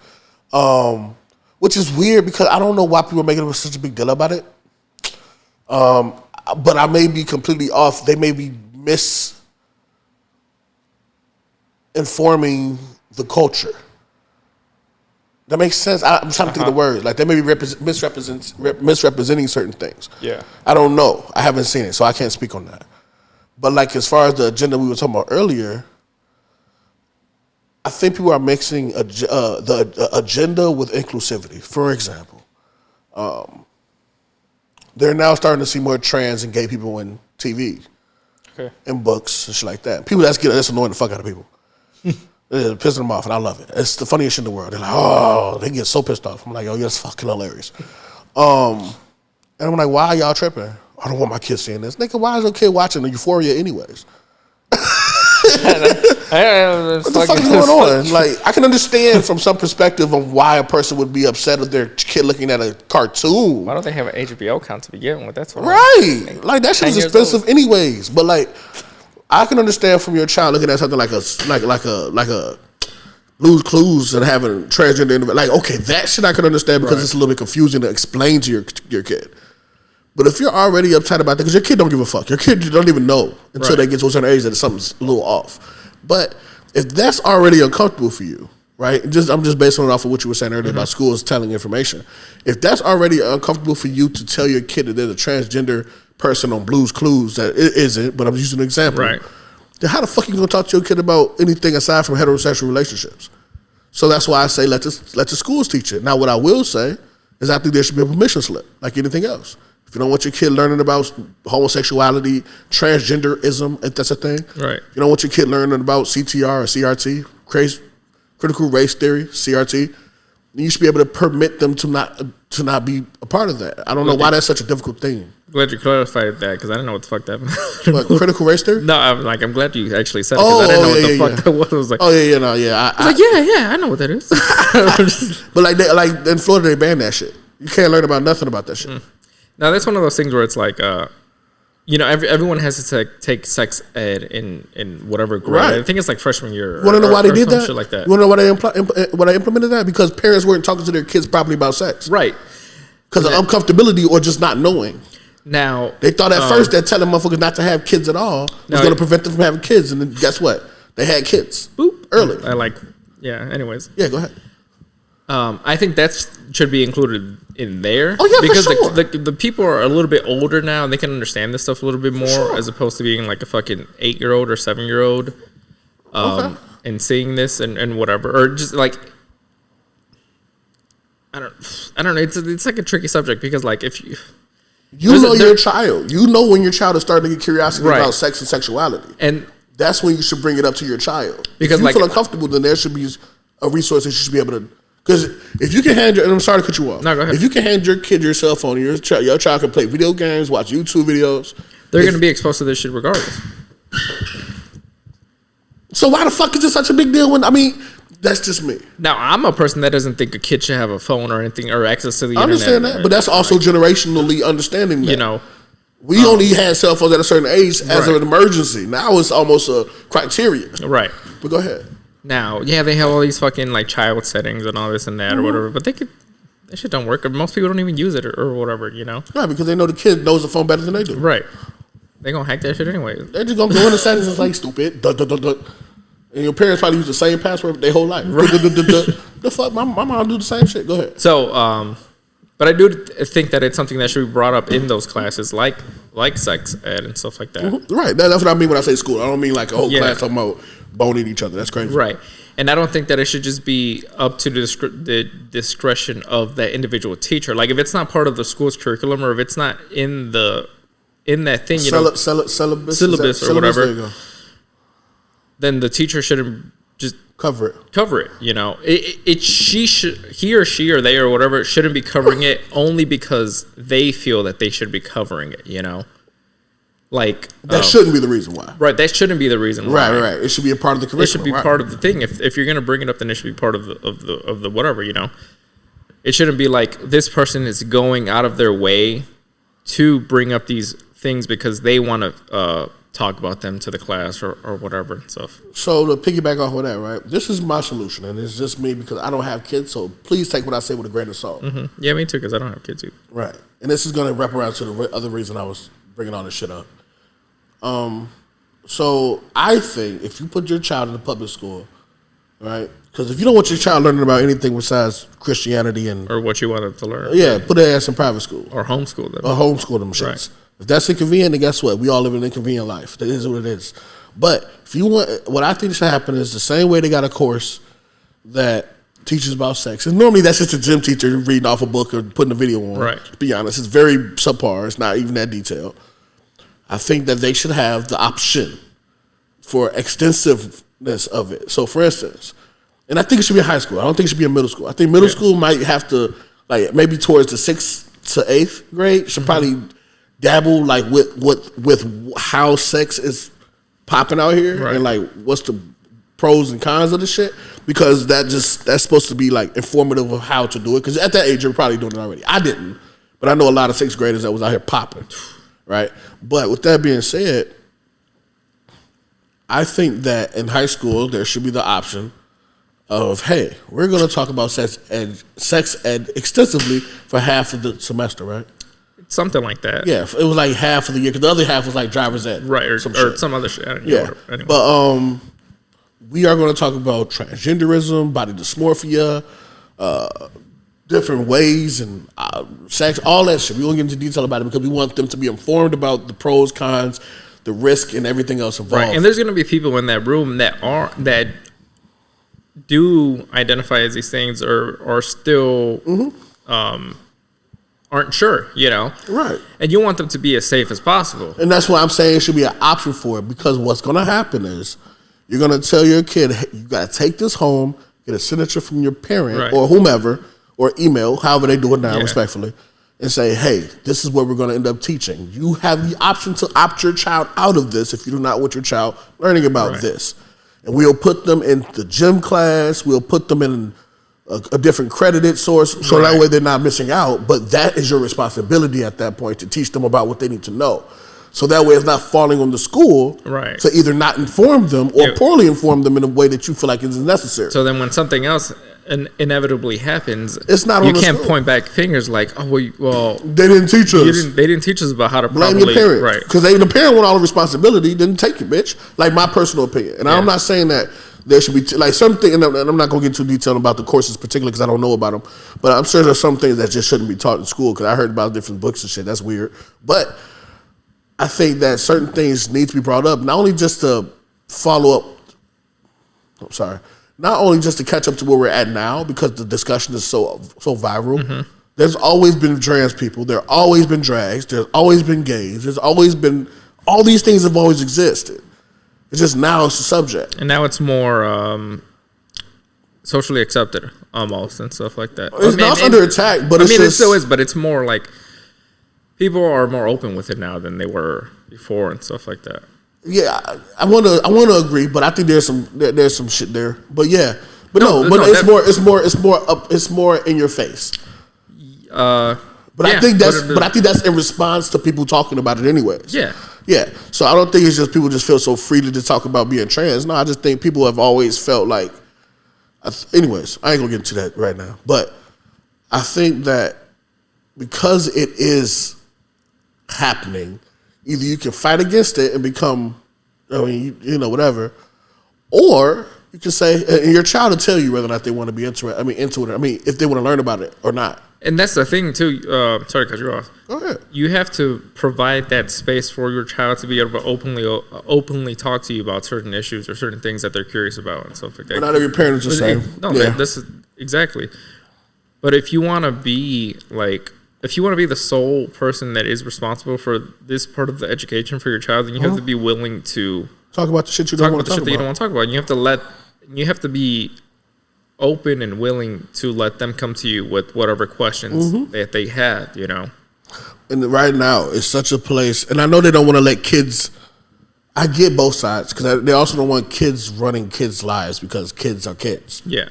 But I also understand that as much as we love to, as adults, belittle kids' beliefs, they're still human. They still have feelings. They still have I don't know what happens between the ages of 20 and 30. The motherfuckers forget they were once kids. Yeah. I don't know what happens then, but I don't know. But I'm just tired of these debates happening in rooms with no homos in them. And I told you I was gonna bring that shit up because it's bothersome. And a lot of the times it's my fellow blacks, African Americans that do that shit. Are talking about it, or that? Yeah, they talk about it in a derogatory form though. Okay. Now there are white people that feel like white people like to cloak it in politicalness. Sorry about that. It's not like they don't know we're filming a podcast. No, that's hilarious as fuck. You're wild. But white people like to cloak their shit in political shit. Okay. So when they don't like something, they'll just find a political reason not to like it. So whereas black people will just go and say, fuck that, that's weird, that's not, And it bothers me a lot. That shit been bothering me a lot lately. Because like recently the debate on Breakfast Club that came up about can you be a little gay? Okay. As in, can you do something gay and then retreat from it? Or bounce back to being straight or whatever the case may be. And I'm like, I wouldn't mind this conversation. I'm not offended by it, mind you, because I may sound like I'm offended, but it's not that. What annoys me is that the same way, and stick with me with this shit. How would you feel if you walked into that back room and seen 5 white dudes talking about what Mexicans want? I'd be like, why the fuck ain't no Mexicans in here, right? I feel like, why are you guys talking about this? That's my fucking point. Why? Like the same reason why black people were so pissed off at Hollywood because they kept depicting black people a certain way because it was a whole bunch of white dudes running the show. Right. There was no black people in the room to tell them that's not really how that. Why do you think GTA San Andreas is the funniest shit in the planet? I love the fucking game. Classic, mind you. But a lot of that shit is just it's written in stereotypes. Yeah, exactly. Stuff like exactly. That. Which is a lot of them stereotypes may have happened, mind you. But like the way they walk, certain like some things were accurate, but like a lot of the things were just it's like, come on, bro. Like we don't all do that. Right. You know, but the reason why that happens a lot of times is because you have a lack of diversity in your crew, pretty much, and stuff like that. It happens all the time. That's why people get so pissed off. It's another thing. Sorry to cut you off. Go ahead. I keep looking at the camera because I'm making sure I know. But I've seen a lot of black people online talking about like they don't want other, and obviously this doesn't speak for all of them and stuff like that, but the ones that I've seen are like, we don't want like the white people fighting, getting angry on our behalf for something that we're not angry about almost. Like when I can't think of a specific example right now of something that happened because it's been a while since I've seen like any type of video on it. But like if something happens, I know what you're talking about, but I also, I think I know what you're talking about. So like, okay, like the intention is good, but it's like that's not something we're gonna fight over. Like I seen a video. It was a white guy. He was dressed up as like a Native American and in their getup and stuff like that. They're their thing or whatever. And they had a bunch of white people coming up to him, telling him that was offensive, telling him that he should take that off. Speaking on behalf of Native Americans. Of the other Native Americans, telling him that he has no right to wear this and that because it's not part of his culture and stuff like that. And then he goes up to the reservations and stuff like that. And they're very welcoming to him. They're like, oh, like, he's like, do you guys find it offensive that I am wearing your thing? You know, your get up and stuff. I can't think of a better word than that right now. No, I feel you. The wardrobe. Right. And they were like, no, like, we love it. Like, you know, like. Right. As long as you have the information behind it and understand that it's, understand something of it. Right. Like, they're like, you're not doing it to be offensive to us or to make fun of us or anything like that. We rocking with you because you rocking with us. Exactly. And a lot of the times I feel like people just like to get angry or try to be the unsung hero to people just so that they seem like a better individual than everyone else. No, that's a fact. I ain't gonna. Yeah, I can't dispute that. But I have to show a little bit of appreciation to it, and I think that's again extremes. Like I can be offended and appreciative at the same time. It sounds so confusing. But like if like everyone is entitled and allowed to have their conversation and their discussions, even if they are ignorant to the fact. I mean, that's what we're doing right now. We're ignorant to a lot of stuff, and we're having a nice open conversation about a lot of shit or whatever. Right. So I mean, I'm not gonna knock someone for having a conversation or whatever, but like you said, it's like there shouldn't be a group of a certain individuals that have nothing to do with the other group that they're talking about, just speaking for the other people or whatever. Being an ally doesn't mean you have to be heard. Right. Right. So for instance, right, and I have to, I'm gonna bring it back, right, so that way I make it very clear what my beef is. And the reason why I'm targeting my people, right, is because I want it to be very clear that I've seen it in every culture, but I can't speak to them on how they look at their shit. Okay. You know what I'm saying? Like, I've seen Latinos do it. I've seen white people do it. I can't speak to them in that because I also know that Excuse me. It's a general thing. People look at the LGBTQIA people in a weird eye. They've always have. So I ain't tripping on that. It is what it comes with the territory. But what bothers me is like black people will be the first ones to talk about all the shit they do. And people be like, yo, what you mean? I'm like, nigga, we were the first motherfuckers talking about, oh, we don't want nobody in the room talking about black issues and black trauma and profiting off of this, that, and the third. And then it'd be da-da-da-da. But then turn around and talk. It'd be a whole bunch of straight-ass black dudes talking about gay shit. What the fuck are y'all doing? Get a gay dude in there if y'all feel that strongly about it to gather. And the reason I'm bringing this up because I have a distinct definition between stupidity and ignorance. Okay. All right? Now, bear with me. Ignorance, as we know, means that you just don't know. You are ignorant of that situation. Right. Right? Stupidity is when you have access or know and you choose to act as if you don't. So, for instance, if you know and everybody knows a homosexual, I don't give a fuck how homophobic you are, everybody knows one. It just is what it is. It's right. So if there's a room of 5 individuals, black, white, or Indian, fuck the race, and the topic of homosexuals come up, I ain't gonna trip, mind you, depending on the origin. I mean, depending on the content of the conversation. But when you start questioning the authenticity of certain things, when you start questioning certain fabrics of that community, then I would rather you just pick up the phone and say, hey, we're going to talk about this, that, and the third. You are the only person of this community that we know. Can you please give us some insight on this? Right. Let us know if we go too far. Fuck sensitivity, even though sensitivity is not my thing. I don't care about sensitivity. I just want to make sure that I'm properly informed of the things we're talking about. Because when you relinquish that responsibility and when you relinquish that and you don't bring anybody to the table that's of that community, you make a mockery of that community. And then you make it seem as though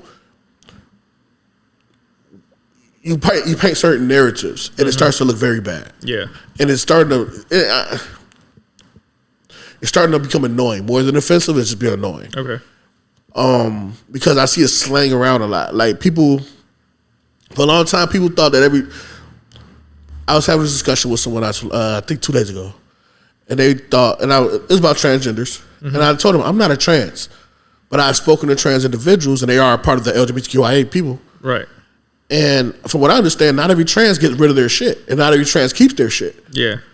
And there's a reason for that. Some people don't feel like that's a commitment that's way too far off for some people. So you do have women out here that have that boobity bop. Yeah. And the reason we were talking about this, mind you, is because I was asking them if they would ever fuck a transgender, respectfully. And they were like, no, I can't deal with the doo-doo-doo-doo bobbity boop, having a little sausage sling. I'm like, some of the motherfuckers don't want that. Like, they had that shit gone. Right. They're like, what you mean? I'm like, you do realize some people have gender, what's it called? Replacement therapy or yeah. I forget the words for it, but they get their shit boobity bop. Right. And he's like, what? I'm like, nigga, you didn't notice? And all you talk about is transgenders being da-da-da. Because this person, they have a certain outlook on them. And I had to tell them, like, bro, y'all got to learn, bro. Y'all got to get more information. What blows my mind is the same way you can look up when the fuck Drake is dropping a new album. You can look up some other, yeah, bro. Just send them to my podcast. I had someone on. Shout out to Austin. What about him? I had him on the podcast. He's a trans. Oh, shout out Austin. That's trans. But yeah, it's just I don't mind people holding the discussion. I don't mind it. I mind when people complain about not being in the room when they're spoken of, but then talk about other people while they're not in the room and speaking of them. That's the hypocrisy of me. That's something that I can't stand. Because the first time you turn to, like, even the discussion on Breakfast Club, I mean, I'm minute. I'm just watching because I'm entertained by a lot of the subjects. But I'm watching and listening to motherfuckers talking. Like I had the dude called in talking about if females do it, it makes sense because females are more like they could just do that and go back. If a man do it, no, he gay. That's the okay. I'm glad you brought that up because like. That's something that I always see again in these stupid ass like videos of people going around the street and asking people things or whatever. and they'll ask like a girl. Mm-hmm. They'll ask her if she does something with a girl, does that make her gay? And she's like, no, it's just me, you know, and then experimenting. And then they'll ask her, like, if your man went out and, you no, know, he gay. He's gay, you know. But there's a different standard to it. We held to a level of masculinity. People keep thinking that being gay, trans, bi is an attack on masculinity. Right. So that's why my biggest argument to people is like, you all have this misconception. It's going to interrupt the... what's that? Is that important? I'm on, Mom. I'll call it back. But you all have a misconception that because a person is gay, bi, trans, that somehow that reflects on their masculinity or femininity. That's not a thing. That's not a thing. You can be both gay and masculine. You can be both gay and fat. You can be all these things, right? And the issue that I have with that is, for me, I'm not going to tell anybody that you can't explore your sexuality. Do I think you need to? Not necessarily. Me personally, I personally believe you know what you want before you get it. That's me.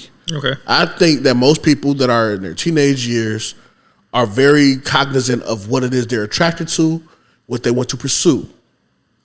Now, if you want to get freaky, that's a difference. If you want to do some freaky shit, you just a freaky motherfucker. If you want to suck dicks and lick vaginas, that's your prerogative. If you want to do that's just you. Yeah. But you know ultimately what it is you're aiming for. Just like the whole...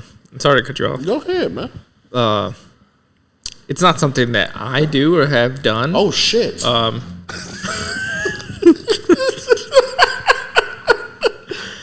Which is like there's certain individuals that like getting pegged or that like getting their ass ate and stuff like that, and then they're talking to their group of friends, and they're like, "Are you gay? That's gay. Like, how you gonna let another person lick your ass like or peg you or do whatever and stuff like that?" It's not something. I've never had my ass ate or anything like that, but you ain't gonna lie to me, bro. I ain't tripping on that shit. But I feel what you're saying. It's because, number one, movies, TV shows, and the definition of what masculinity is. It probably feel good. I don't know. It felt weird for me.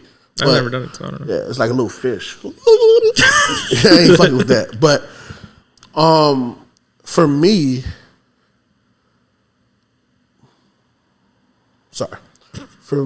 I think that the TV shows, movies, and as much as people want to say LGBTQIA has an agenda, I think that's a straight agenda. Okay. To literally the shit that we get attacked for doing, that they're really doing. And I mean they as in the heteros. Yeah. Like the fact that they demonize everything we do is crazy. When they're doing the exact same thing. No, fuck the exact same thing. It's just the fact that they are demonizing homosexual acts and then telling you that you're lesser than a person if you do them. That's an agenda. The definition of agenda is to influence the masses that something is this way or that way. So literally, heteros have been doing this forever, respectfully, saying that if you do this, that makes you less of a man, makes you feminine, makes you vulnerable to the stream that you not know. It does in the movies they show it. Rapes don't happen like that in prison. Motherfuckers ain't out here getting tricked by trans people like they saying they are. They're not.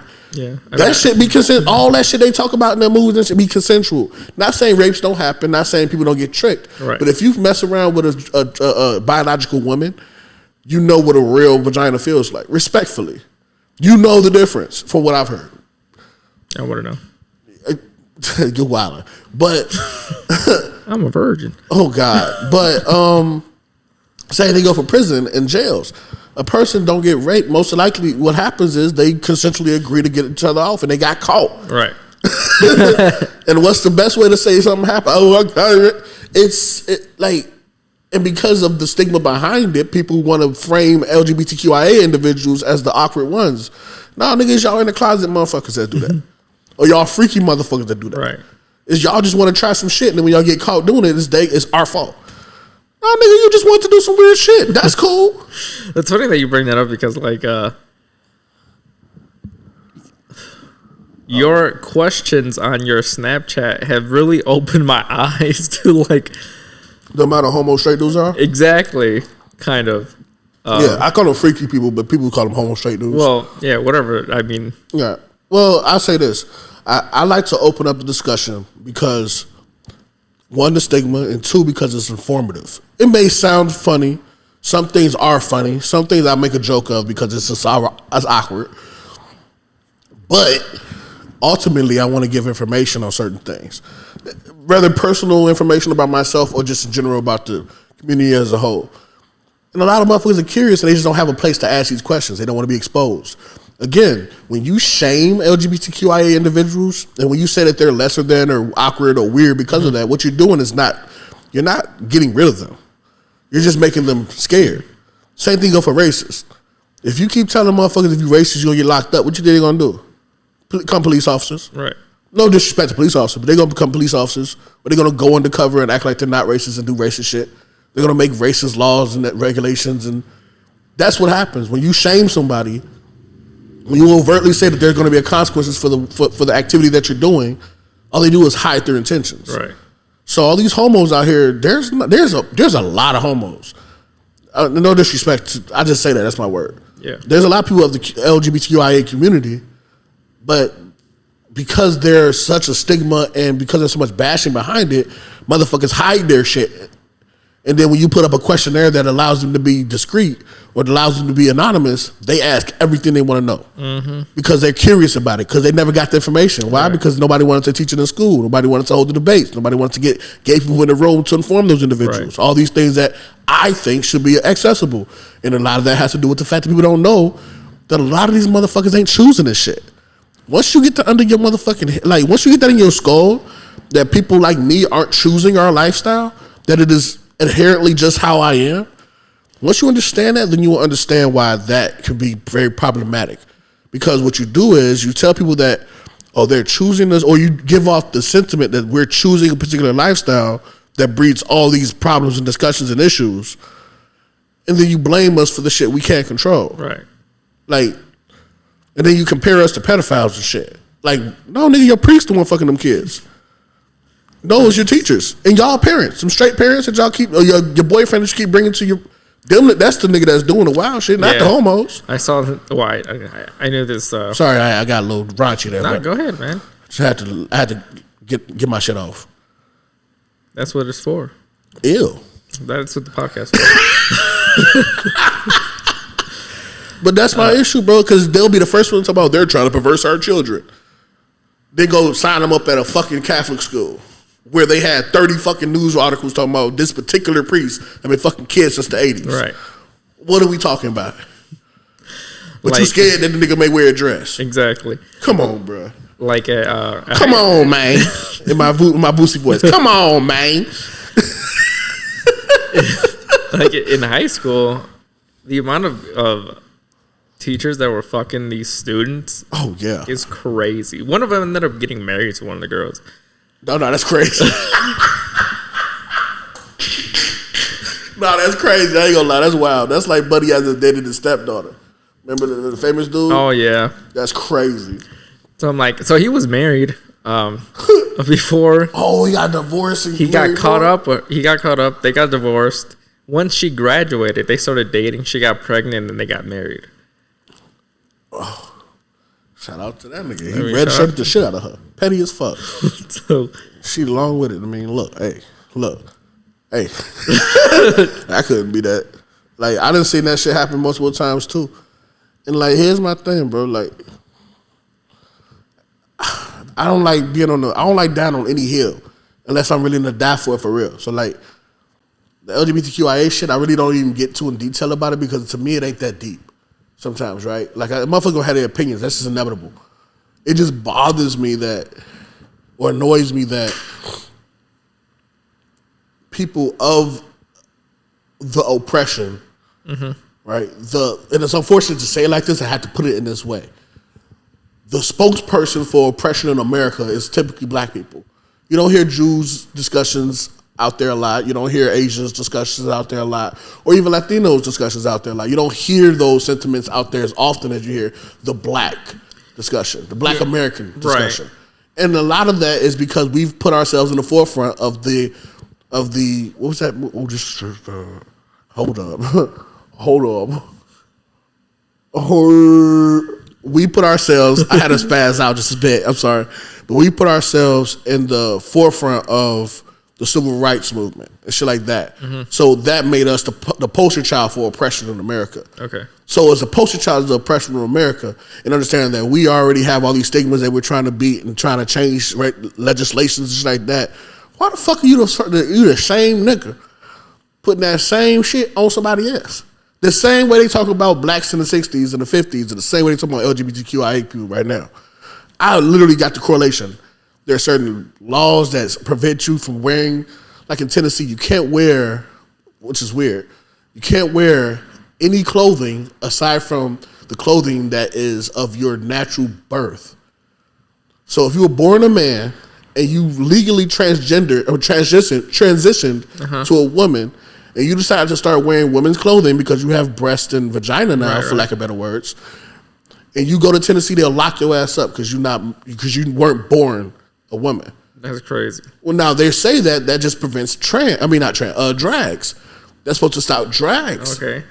But by definition, that's stopping trans individuals. Right. That's a sneaky way to say, hey, loophole. Take this. Listen. I'm not trans nor am I a drag, but I also understand as a gay dude where that shit comes from. Now I'm kind of on the privileged side of that shit because I'm also masculine, and I've also got a little bit of a past where I'll beat your ass up for real. So like, I don't mind the backlash of it, and I also don't care. But I know way too many motherfuckers. Like I just started meeting trans people as of recently because they're not out here walking around as often. Or at least we don't know. Right. So when I have met them and I have held these discussions, because again, I don't talk about people unless they're in the room. At least I try not to, and I try to gather information about it. So when I first met a transgender individual, she told me the whole get down and why she does the way she do and how she did it the way she did it and why these legislations and rules are affecting the community. Because originally, if you want to be honest with you, way back when I was claiming to be bisexual, way back in the day, because I didn't know that what I would bop, and I'll get into that some other day. But way back when I was claiming to be bisexual because I was kind of thinking some other shit was going on, I didn't really approve of transgender shit. Okay. Because I was on my black shit, meaning that I'm also a child of God. I didn't believe in changing what God gave you. But how can I say that shit? Anyways, so because of that, I didn't understand the logic behind you having a penis and wanting to get rid of it because you just don't like it. Right. To me, I didn't understand the logic of it. It took me growing up and realizing that, oh, these motherfuckers really feel like they're not in the right body. That's body dysmorphia. After taking psychology classes, I understand it. Unless you got a pill that'll help these motherfuckers out, you got to accept it for what it is. Yeah. You can't shame a motherfucker. And the same thing goes for all these motherfuckers that's talking about mental health. You can't talk about mental health and then shame niggas that's part of the LGBTQIA community. You are being a hypocrite. Yeah. You don't go into a motherfucking psychiatric facility and start doing this to the schizos, trying to fuck with them. That's crazy. Yeah, straight up. Like, you don't do that. That's a rule. That'll get you fucked. That'll get your license stripped, all type of shit. Right. You don't do that. So the same way you preach about being depressed, being suicidal, being all this shit, don't turn around and talk to somebody else in a bad manner because they have a quote unquote mental disorder or that's bogus as fuck. Yeah. That's, to me, is all hypocritical. You can't sit here and say black people all have oppression that's passed down from, or not oppression, I'm sorry, depression and trauma from passed down shit. And I completely agree with that. But then turn around and tell LGBTQIA people that tell them, make jokes about them and taunt them at their shit. That's counterproductive, right, in my opinion. That's counterproductive. No, definitely. It don't make sense, in all honesty. But again, it all comes down to bringing people on platforms and having discussions with them. And there got to be no super ass, liberal ass fucking, like Adam 22 did it phenomenally, in my opinion. He brought a whole cast of transgender individuals from both sides of the aisle, conservative and liberals. Who was that? I'm not familiar. Adam 22 from No Jumper. Oh, okay. Yeah. So he had some shit going on recently that was kind of put him in a bad light. But some things he did, I understand why. Because he's more than just a hip hop platform. He's trying to be a global platform. So he's trying to invite everybody from all walks of life. I can only respect that. Yeah. With that being said, he brought on a whole cast of transgender individuals who both have views of conservativeness, liberals, and people there in the middle. And they held a debate amongst each other about what's going on and how to change certain things. I love that shit because guess what? It not only informs the public that not everybody in our community thinks the same, but it allows us to have the discussions. It allows us to inform, but it also puts them in the forefront like, hey, you got a problem with them, let them explain why that's a problem to have a problem with them. Right. That's all I ask. Like, you know what I'm saying? You know, and I love conversation and I love bringing on different people with different points of views and different aspects of life and stuff like that. To have that conversation because a lot of times that's what you need. But the problem with a lot of people is that they don't know how to have a conversation. Everyone just wants to be heard, but no one wants to do any fucking listening. True. It's like right now we're talking and you're saying all these things and I could be not listening at all because I want to get my point across. Absolutely. I want to get, you know, why I'm right or why I feel this way across or whatever. That's why I invite individuals. Sorry, I just did what you said, but that's not why I did that. That's why I invite people like the Juniors and the Chinos and the people that have a different perspective on shit. Right. Chino's like my homie forever. So he may not be as pushback, but Junior just likes to be a contrarian. So naturally, he's going to give me pushback whenever I say anything that's not part of his ideals, which is fine. I always, what's that word when you support? No, or encourage. Encourage. Yeah. Okay, that's a great one. I always invite. Invite or encourage that whenever I'm speaking. If you have a POV of, if you have a POV different from my own, I love to hear it because that changes the way I look at shit. For example, I was watching, I don't know which channel it is. I think it was maybe Jubilee, and they were talking about the transgender shit. I forgot which. I think it was the teacher teaching transgender thing. I forgot what it was specifically. And the discussion was brought up briefly about, do you think this lifestyle is a choice? And the gentleman said, yeah, I can find a person attractive and choose to pursue them. I'm like, oh, that is a great way of putting it. Yeah. You can, like, for instance, you can find a female attractive that's transgender, but once you find out they're transgender, you probably wouldn't pursue them. That's controlling yourself. That's a level of discipline.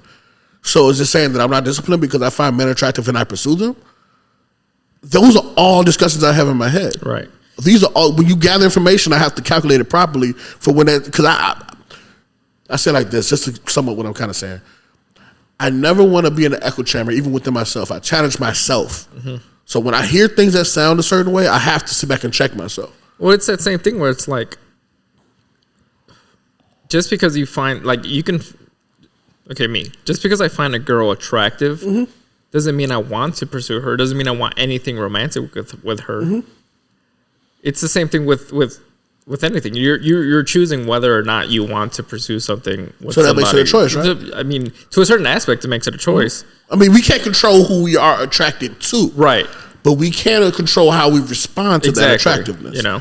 So, for instance... And I feel like attraction is a whole different thing, you know, because you can find someone attractive. You know, you can acknowledge their beauty or whatever. Right. Like, I'm not afraid to say that a guy is attractive or the guy is handsome or anything like that. My man, I wanted to say you gay so bad. Cancel. But I agree with you. I feel what you said. Like, I'm just childish. I'm trolling. I'm sorry. Who was it? I forgot his name. Tyler Hoechlin, who plays Superman on Superman and Lois and stuff like that. Don't know. He's white. I mean, he's white passing. I don't know if he's actually white and stuff like that. Anyways, God saying he's beautiful. God beautiful. Did you hit? Maybe. Okay, bro. You play too much. Anyways, but he's a very attractive guy. You know. Okay. Shoot your shot. I'm not afraid to say that. Okay. What's his name? Ryan Reynolds. I'm so tired of y'all straight niggas using the same two dudes that y'all want to fuck. You ask a straight dude, yo, if it was any straight, this is debate again among straight people, right? If it was any straight dude that you would fuck, who would you fuck? I don't know why y'all talking about that shit. Ryan Reynolds and the other nigga. Who's the other guy? Ryan Gosling. Them two damn near the same people, bro. They both blonde haired, feminine ass looking niggas. Respectfully, he don't really do it for me. I don't get either one. I like a little motherfucking husky, little motherfucker. You feel me? But like who? I ain't doing that. Oh, you know who fucking nah. I may. But nah, bro. I agree. When he posed that response, it enlightened me to a different perspective, and I digested it. I'm like, oh, that's a perfect thing we could bring up on this podcast, because I'm a person that believes you know your sexuality before you are even a certain age, and the reason I say that is because you know who you are and what you are attracted to. I think that, but you can always fake the funk. Like I always tell people, I can have sex respectfully with the woman if I really wanted to. Mm-hmm. That's light. My game's sick. I'm cold. I'm the shit for real. I ain't gonna lie. I ain't lying. Anyway, but I can do that if I wanted to. But how would you feel while you're doing it? Yeah, like would you be able to actually? You see my face when I did it? Like lasagna? Oh God! Like, would you actually be able to get perform? Huh? Perform? Yeah, would you be able to perform and actually be in the moment and be in that? Yeah. They'd be like, thrusting that shit. So okay. No, in all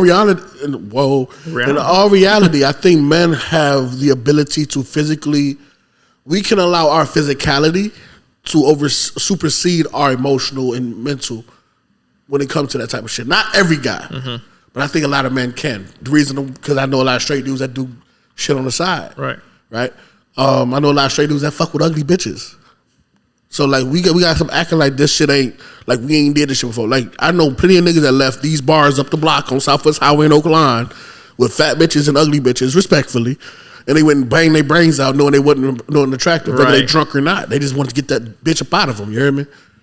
With that being said, yes, if I had to, or if I wanted to, I could. Mm-hmm. But that's the thing you said right there. If you wanted to, like, I don't want to. I don't live my life through the need of being someone I'm not. Right. So that's what I'm saying. Like, would you actually would I enjoy it? Okay, yeah. Would you enjoy it, and would you actually be? Because I know, like, a lot of the times, like, even if you're there ready to do something or whatever, if your mind's not in it, and you know that you don't really want to do this, a lot of times you don't perform, or some people just can't. I wish that was true. Some people I don't think can perform. I think majority of people can. I think both. Actually, to be honest with you, I think women are more like that. Like what? They can't. Like can't perform, or under pressure. Under pressure, if they don't like you, if you don't get into their brain the right way, if they don't know how to, what's the word I'm looking for? Where you take your brain somewhere else. Where you, it's almost like, I forgot the word for it. But it's when a person's, like, a lot of people, okay, I'm gonna get a little deep here, pause. Okay, yeah. When you have been a victim of rape, molestation, anything that has to do with you being, whatever the case may be, you learn something as a kid. If it happens from a kid POV, you learn how to compartmentalize. Okay. A little better. Now, some people take it different ways. For instance, prostitutes, and I don't mean this in no slight, because I appreciate them just as much as I appreciate a fucking person on the choir. Right? A lot of them people know how to compartmentalize. They can perform, they can talk to you, act the whole thing out. But they're not there. They're in a completely different ballpark. Right. And I think women have a tendency that it's a little difficult for them unless they've been through certain traumas, whereas men can do that easily. That's just how I feel about that. Like, I've seen multiple guys perform under so many different circumstances, whereas a woman, respectfully, because it's an internal thing for them, I don't think they can do the same thing. Okay. I think, because there's been times where you've seen women, I don't want to get that deep into it, because there ain't a woman here. I don't, and plus, me not messing around with women, I can't speak on their anatomy that well. Right. But from what my experiences are having conversations with women, a lot of the times they if there isn't a emotional or mental click with that individual, then the peak of the experience is not there. Yeah, and some men are like that too. Those are the men I say that have a connection between their brain, emotion, and their physicality. And I think that's so. I'm kind of like that to a certain point, because if I'm not into you, if I don't like you, if I don't fuck with you like that, and you know, Buddy ain't getting up because Buddy don't want it for sure. Like no, for sure. But that's a unique POV. People just don't realize it about themselves because they never been put in that position. So that's a very unique position to be in. A lot of motherfuckers know how to compartmentalize enough to where they can perform under almost any circumstance. I feel like people are just... They just never had to. Right. Or people are just addicted to the act. Like, they just want to fuck somebody. They just want to have sex. Yeah, you got freaky motherfuckers. No matter what they look like or what they're like or what connection you had. That's why I'm not big on, like, one-night stands or going to a bar and hooking up with somebody or whatever. Because, like, I need that kind of, like, somewhat emotional connection to you or whatever. Or I have to be really attracted to you. You got to be bad. Or for sure. You know, for sure. That's why. But you realize you're talking about something that most guys don't even talk about. No, I know. So that's what my point comes down to. When you talk to a guy about what makes them get off to a person, the first thing they bring up is physicality. They never bring up if they have a good conversation with these girls. Yeah. I can tell you something that is going to blow your fucking mind, but I'm not going to do it on this podcast because I'm sure they still have friends I'm sure you all are still friends with these individuals. But there are people within your circles that I know, a few of them actually, that perform under certain circumstances that they probably shouldn't be. Juicy. Like, ooh, juicy. I would never do that. But out of respect for them, I would not do that. But But even off that topic, they'll go buy a prostitute that's a transgender individual and have a ball with them. Right. And there's no knock against them doing what they do. I'm not no judge of these motherfuckers doing what they want to do. But what I will say is that I know they most likely aren't attracted to these, or whatever the case may be, but they're able to perform under those circumstances because they either want to get off or whoever. We all know an individual that's just a super freak. Meaning that these individuals that we know would damn near fuck a cow if they could. You know, and I don't kink shame because everybody's got their thing or whatever. Some shit needs to be shamed, bro. Some shit needs to be shamed. You ain't shitting on me and you ain't peeing on me, peeing on me, okay, bro. Yeah, I'm tired of motherfuckers offering me that shit on Grindr, bro. That shit got to stop. All right, that's nasty. Yeah, I'm not peeing. That shit did. You're not putting nothing on me that came about you except, never mind. We gonna leave it at that. But that shit wild, bro. I'm so tired of Grindr people doing that shit. Because if you've heard the other podcasts, not you specifically, you know the kind of shit that I'm into a little bit. And some people don't like that. What, feet? Yeah. Oh, I figured you was a feet nigga when I met you. Why? I don't know. Well, you have yeah. You used to growl. I will leave it at that. I mean, but that ain't no knock against you. I can sit back and analyze a motherfucker for a while, bro. Like, I can look at what Chino's into. I can look at what Junior's into. Not too much Christian yet because I haven't really been around him as often. Right. But like, motherfucker, if I'm around you enough, I can kind of see where your shit leads. No disrespect to them individuals. Again, I don't kink shame either, except for that peeing and shit. That's just wild. But I also appreciate the discussion about that. Right. I don't mind motherfuckers getting into their freaky shit. Like, if we gonna talk about it, let's be buck about it. Like, my nigga, like, why is it? I just wish people were more open and honest about this shit, or just shut the fuck up. Yeah. Don't talk about it unless you about it. Like me, I don't mind talking about anal. I don't mind talking about oral. I don't give a flying fuck. But then you have a nigga that sit here and shame me for my shit, then turn around and have a girl beating their brains out, beating their fucking guts up. Yep. The fuck are you talking to me crazy for? You just like, shut up. Shut up, my friend. Like, I don't understand it. I don't agree with that. That's something I don't fuck with. Yeah. Like, motherfuckers will get on me because I like feet. Mm-hmm. But then you out here eating ass or getting choked out by your chick. Crazy. Back shots. That's the crazy shit to me. Because I got a video of a nigga I know doing that shit. Oh yeah, he talks spicy to me. I'm gonna put that shit on the internet. I got like, what? Nigga, I got a whole album of shit. That's why I was so scared when motherfuckers hacked my old Facebook. Because most of them niggas shit is Send under that them on there? messages. No, they don't send it to me. I get the information from other niggas. Oh, okay. You gotta remember, as a gay dude, I know every beautiful woman there is damn there. And most of these women, FYI, most of these women, unfortunately, when you scar them, they don't mind putting your information out there. And if they have a gay friend, they most likely seen your penis, seen the sex videos. Women are vindictful. Boy. Like a motherfucker. like I'm just keeping a buck. If they have a gay best friend, or if they have a friend that they cool with to that extreme, they've seen your dick, they've seen those wild messages, they've seen the videos, they've seen the everything. And me, I don't ask for it, but I'm a sexual person. I like talking about people's experience with that. Yeah. And they be like, oh yeah, Brad is totally fucking awesome. But look, he likes to get it up his ass. I got a video. I'm like, oh word, Brad, check it. Oh, that nigga tailed up the ass. Crazy, legs up, everything. And I don't shame him for that. Yeah. I don't shame him for that until I have to. If you play with me, I will shame you. Right. That's why I say sometimes you gotta shame a bitch ass nigga. Cause you playing with me and I'm gonna fuck around and put you on blast. And then all them shit they say about homos, you gonna get that energy. Your homie gonna be like, nah, bro, you can't use this cup. They gonna let you wild, get that nigga a plastic cup, cuz they gonna do you dog out here. So that's why I like to keep that same energy. But nah, kinks, I think kinks are cool. I think that's awesome. I think especially people of color should open their they should open their minds to that. No, I think people of color have always had kinks. I just think we have to get out of this idea of what is black white. Yeah. Because you have a nigga turn around and tell me, oh man, that's white boy shit. Or that's white girl shit. Shut the fuck up. I know plenty of dudes that like doing the same shit. The difference is niggas feel like it's demasculating or it's against their masculinity. And like, nigga, shut up and bend over.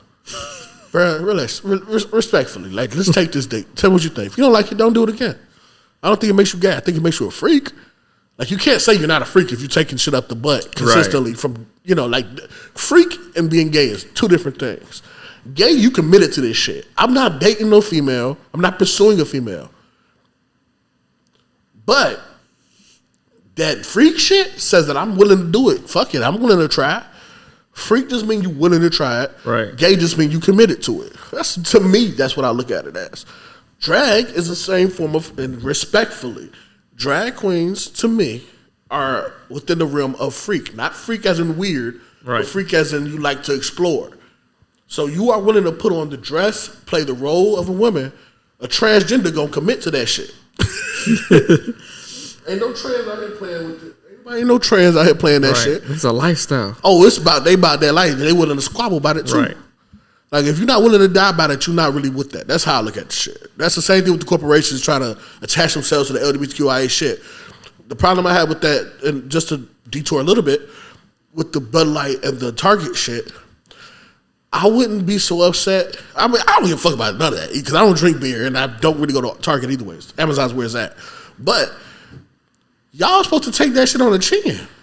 They giving y'all backlash? Bitch, what you thought was going to happen? You are a beer company. Respectfully, I'm not saying homos don't drink beer, but you aligned yourself with some of the most hated individuals on the planet. Right. Religion can't stand us. Politicians can't stand us. People of color can't stand us. And you aligned yourself with us. What the fuck you thought was going to happen?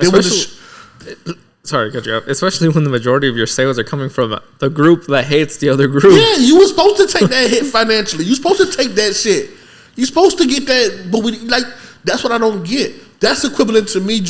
That's equivalent, and I'm gonna just put it on some street shit. That's equivalent to me becoming a Latin count in Chicago Heights. Okay. We all know, respectfully, I love my count brothers and I love some king brothers, but we all know that there are more kings than there are counts. I really don't know. For the most part, most people know this because whatever. So why would I be upset if a king bust my head wide open? Bitch, you knew what you was when you signed up. You don't fuck with them. They don't fuck with you. But you all of a sudden, oh no, what's happening, bro? I just like red. No, nigga, you knew what you signed up for. Right. I don't like that. That's disloyal. That's not authentic. You're not with the cause. You're just there you for just the wanted wrong to wear reason. red. Right. You just wanted to look pretty. You just wanted to look like you were a part of something when you weren't. Why are you looking at my titty, bro? I was looking at the shirt. Oh, but But I don't respect that. I think that's false flag. I think that's pump faking. You're supposed to be a man, but you're supposed to stand behind that shit. As soon as you started getting backlash, what you were supposed to do is say, we stand behind this. Y'all can eat a dick. We'll take that. We'll take that. Because what's gonna happen is it's gonna go right back up at some other time, just like LGBTQ month is coming up. All them sales gonna go skyrocket because when you align yourself with people that are the minority, they go above and beyond to show their support of you going with them. But when you retreat, as soon as shit get toasty, they gonna disrespect you too. Fuck them niggas. Mm-hmm. It's like if you're gonna do something, then do it like, what's the word I'm looking for? Like commit to it, you know? Boom.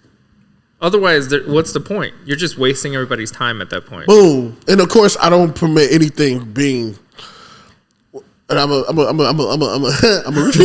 back up a little bit because I don't know about the Target shit. I heard there was some kid shit going on. Yeah, I don't know anything about that either. So I'm gonna bounce back off that, but I also don't believe there's anything wrong with your kid wearing gay shit, gay pride shit. Because if my child is if I have had a husband and I had a kid. And we decide to go to Pride Month. I mean, the Pride Parade, bitch. He gonna wear some fucking rainbow, and you ain't gonna say something about it. I don't care. But other than that, I don't care. Like as long as they weren't doing any perverse shit. If you just find our shit perversive, then that's cool. Right. If you just look at all homos as perversions, then that's just that's cool. Okay, whatever. That's whatever. I'm not saying it's cool, but it's like whatever. Yeah. But if you just being mad because it's gay shit on your kid, okay, then don't buy it. Well, if you so worried about like, and this is the last thing I'm gonna touch base on this shit. Why are people so pissed off at trans people, bro? Here's a trans and homo people. We ain't killed nobody. Them niggas with the AR-15s is. We ain't raping and molesting them kids. Them fucking priests and teachers is. We ain't out here stealing from you. The IRS and you dick riding us. Your priorities fucked up, bro. We not doing none of this shit you supposed to be mad about. Nigga had a little emoji dude though. Look, people just want a reason to be mad for some reason. But be mad at the right shit. What you mad at us for? We just like each other. We ain't fucking with you. Fuck them kids. You don't want your kids. Like for real. Like you be like, I don't want my kids exposed to this. But then you'll turn around and leave them on a video game for 50 hours blowing each other brains out, talking shit, racist shit back and forth. You know, nigga, I'm a black man. I can't hide my blackness on certain shit. I be on Call of Duty. As soon as I don't even have my mic on. As soon as I turn the mic on and say GG's, fuck you, nigga. Bruh. 2 seconds, cuz. Like, shut up, monkey. Yeah, off the okay, chill. No, but they be wilding on there. But God forbid them niggas see a guy in a dress. Like they ain't seen Barney. Like they ain't seen Teletubbies. Them ain't real fucking people. Them is fucking niggas wearing shit. If we gonna be weirdos about it, right. Them niggas is furries for real. Yeah. Woo. Motherfucker that take their ass to go see something on the ice. Them niggas ain't really in them. Nigga, those come on, bro. We just being. Come on, bro. Like, I don't know. Anyways, next subject. Fuck them niggas. All right. I'm gonna die by it too, pussy. Straight up, I won't smoke, bro. I ain't gonna lie. I've been wanting to smoke for like a little bit of time. Not smoke. I ain't lying. I wish everybody peace. All just right. Leave me the fuck alone. Well, we've been at it for 2 hours, so I think we're gonna wrap it up here. 2 hours? Yeah. Man, you should make this shit 3, cuz. Oh, we can do another one. I just want to cut this one so we can get on something else. Boom, yeah. Do we even cover any of your shit? We actually did cover like a number of the topics that I had on here. You lie. Okay. We can turn this one off and then we'll just boom. Yeah, we'll take a little break and then we'll do another one.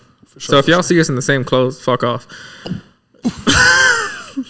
All right, Lo. Anyways, we're going to sign off this one. Thank you guys for listening. We'll catch you guys in the next one. Peace.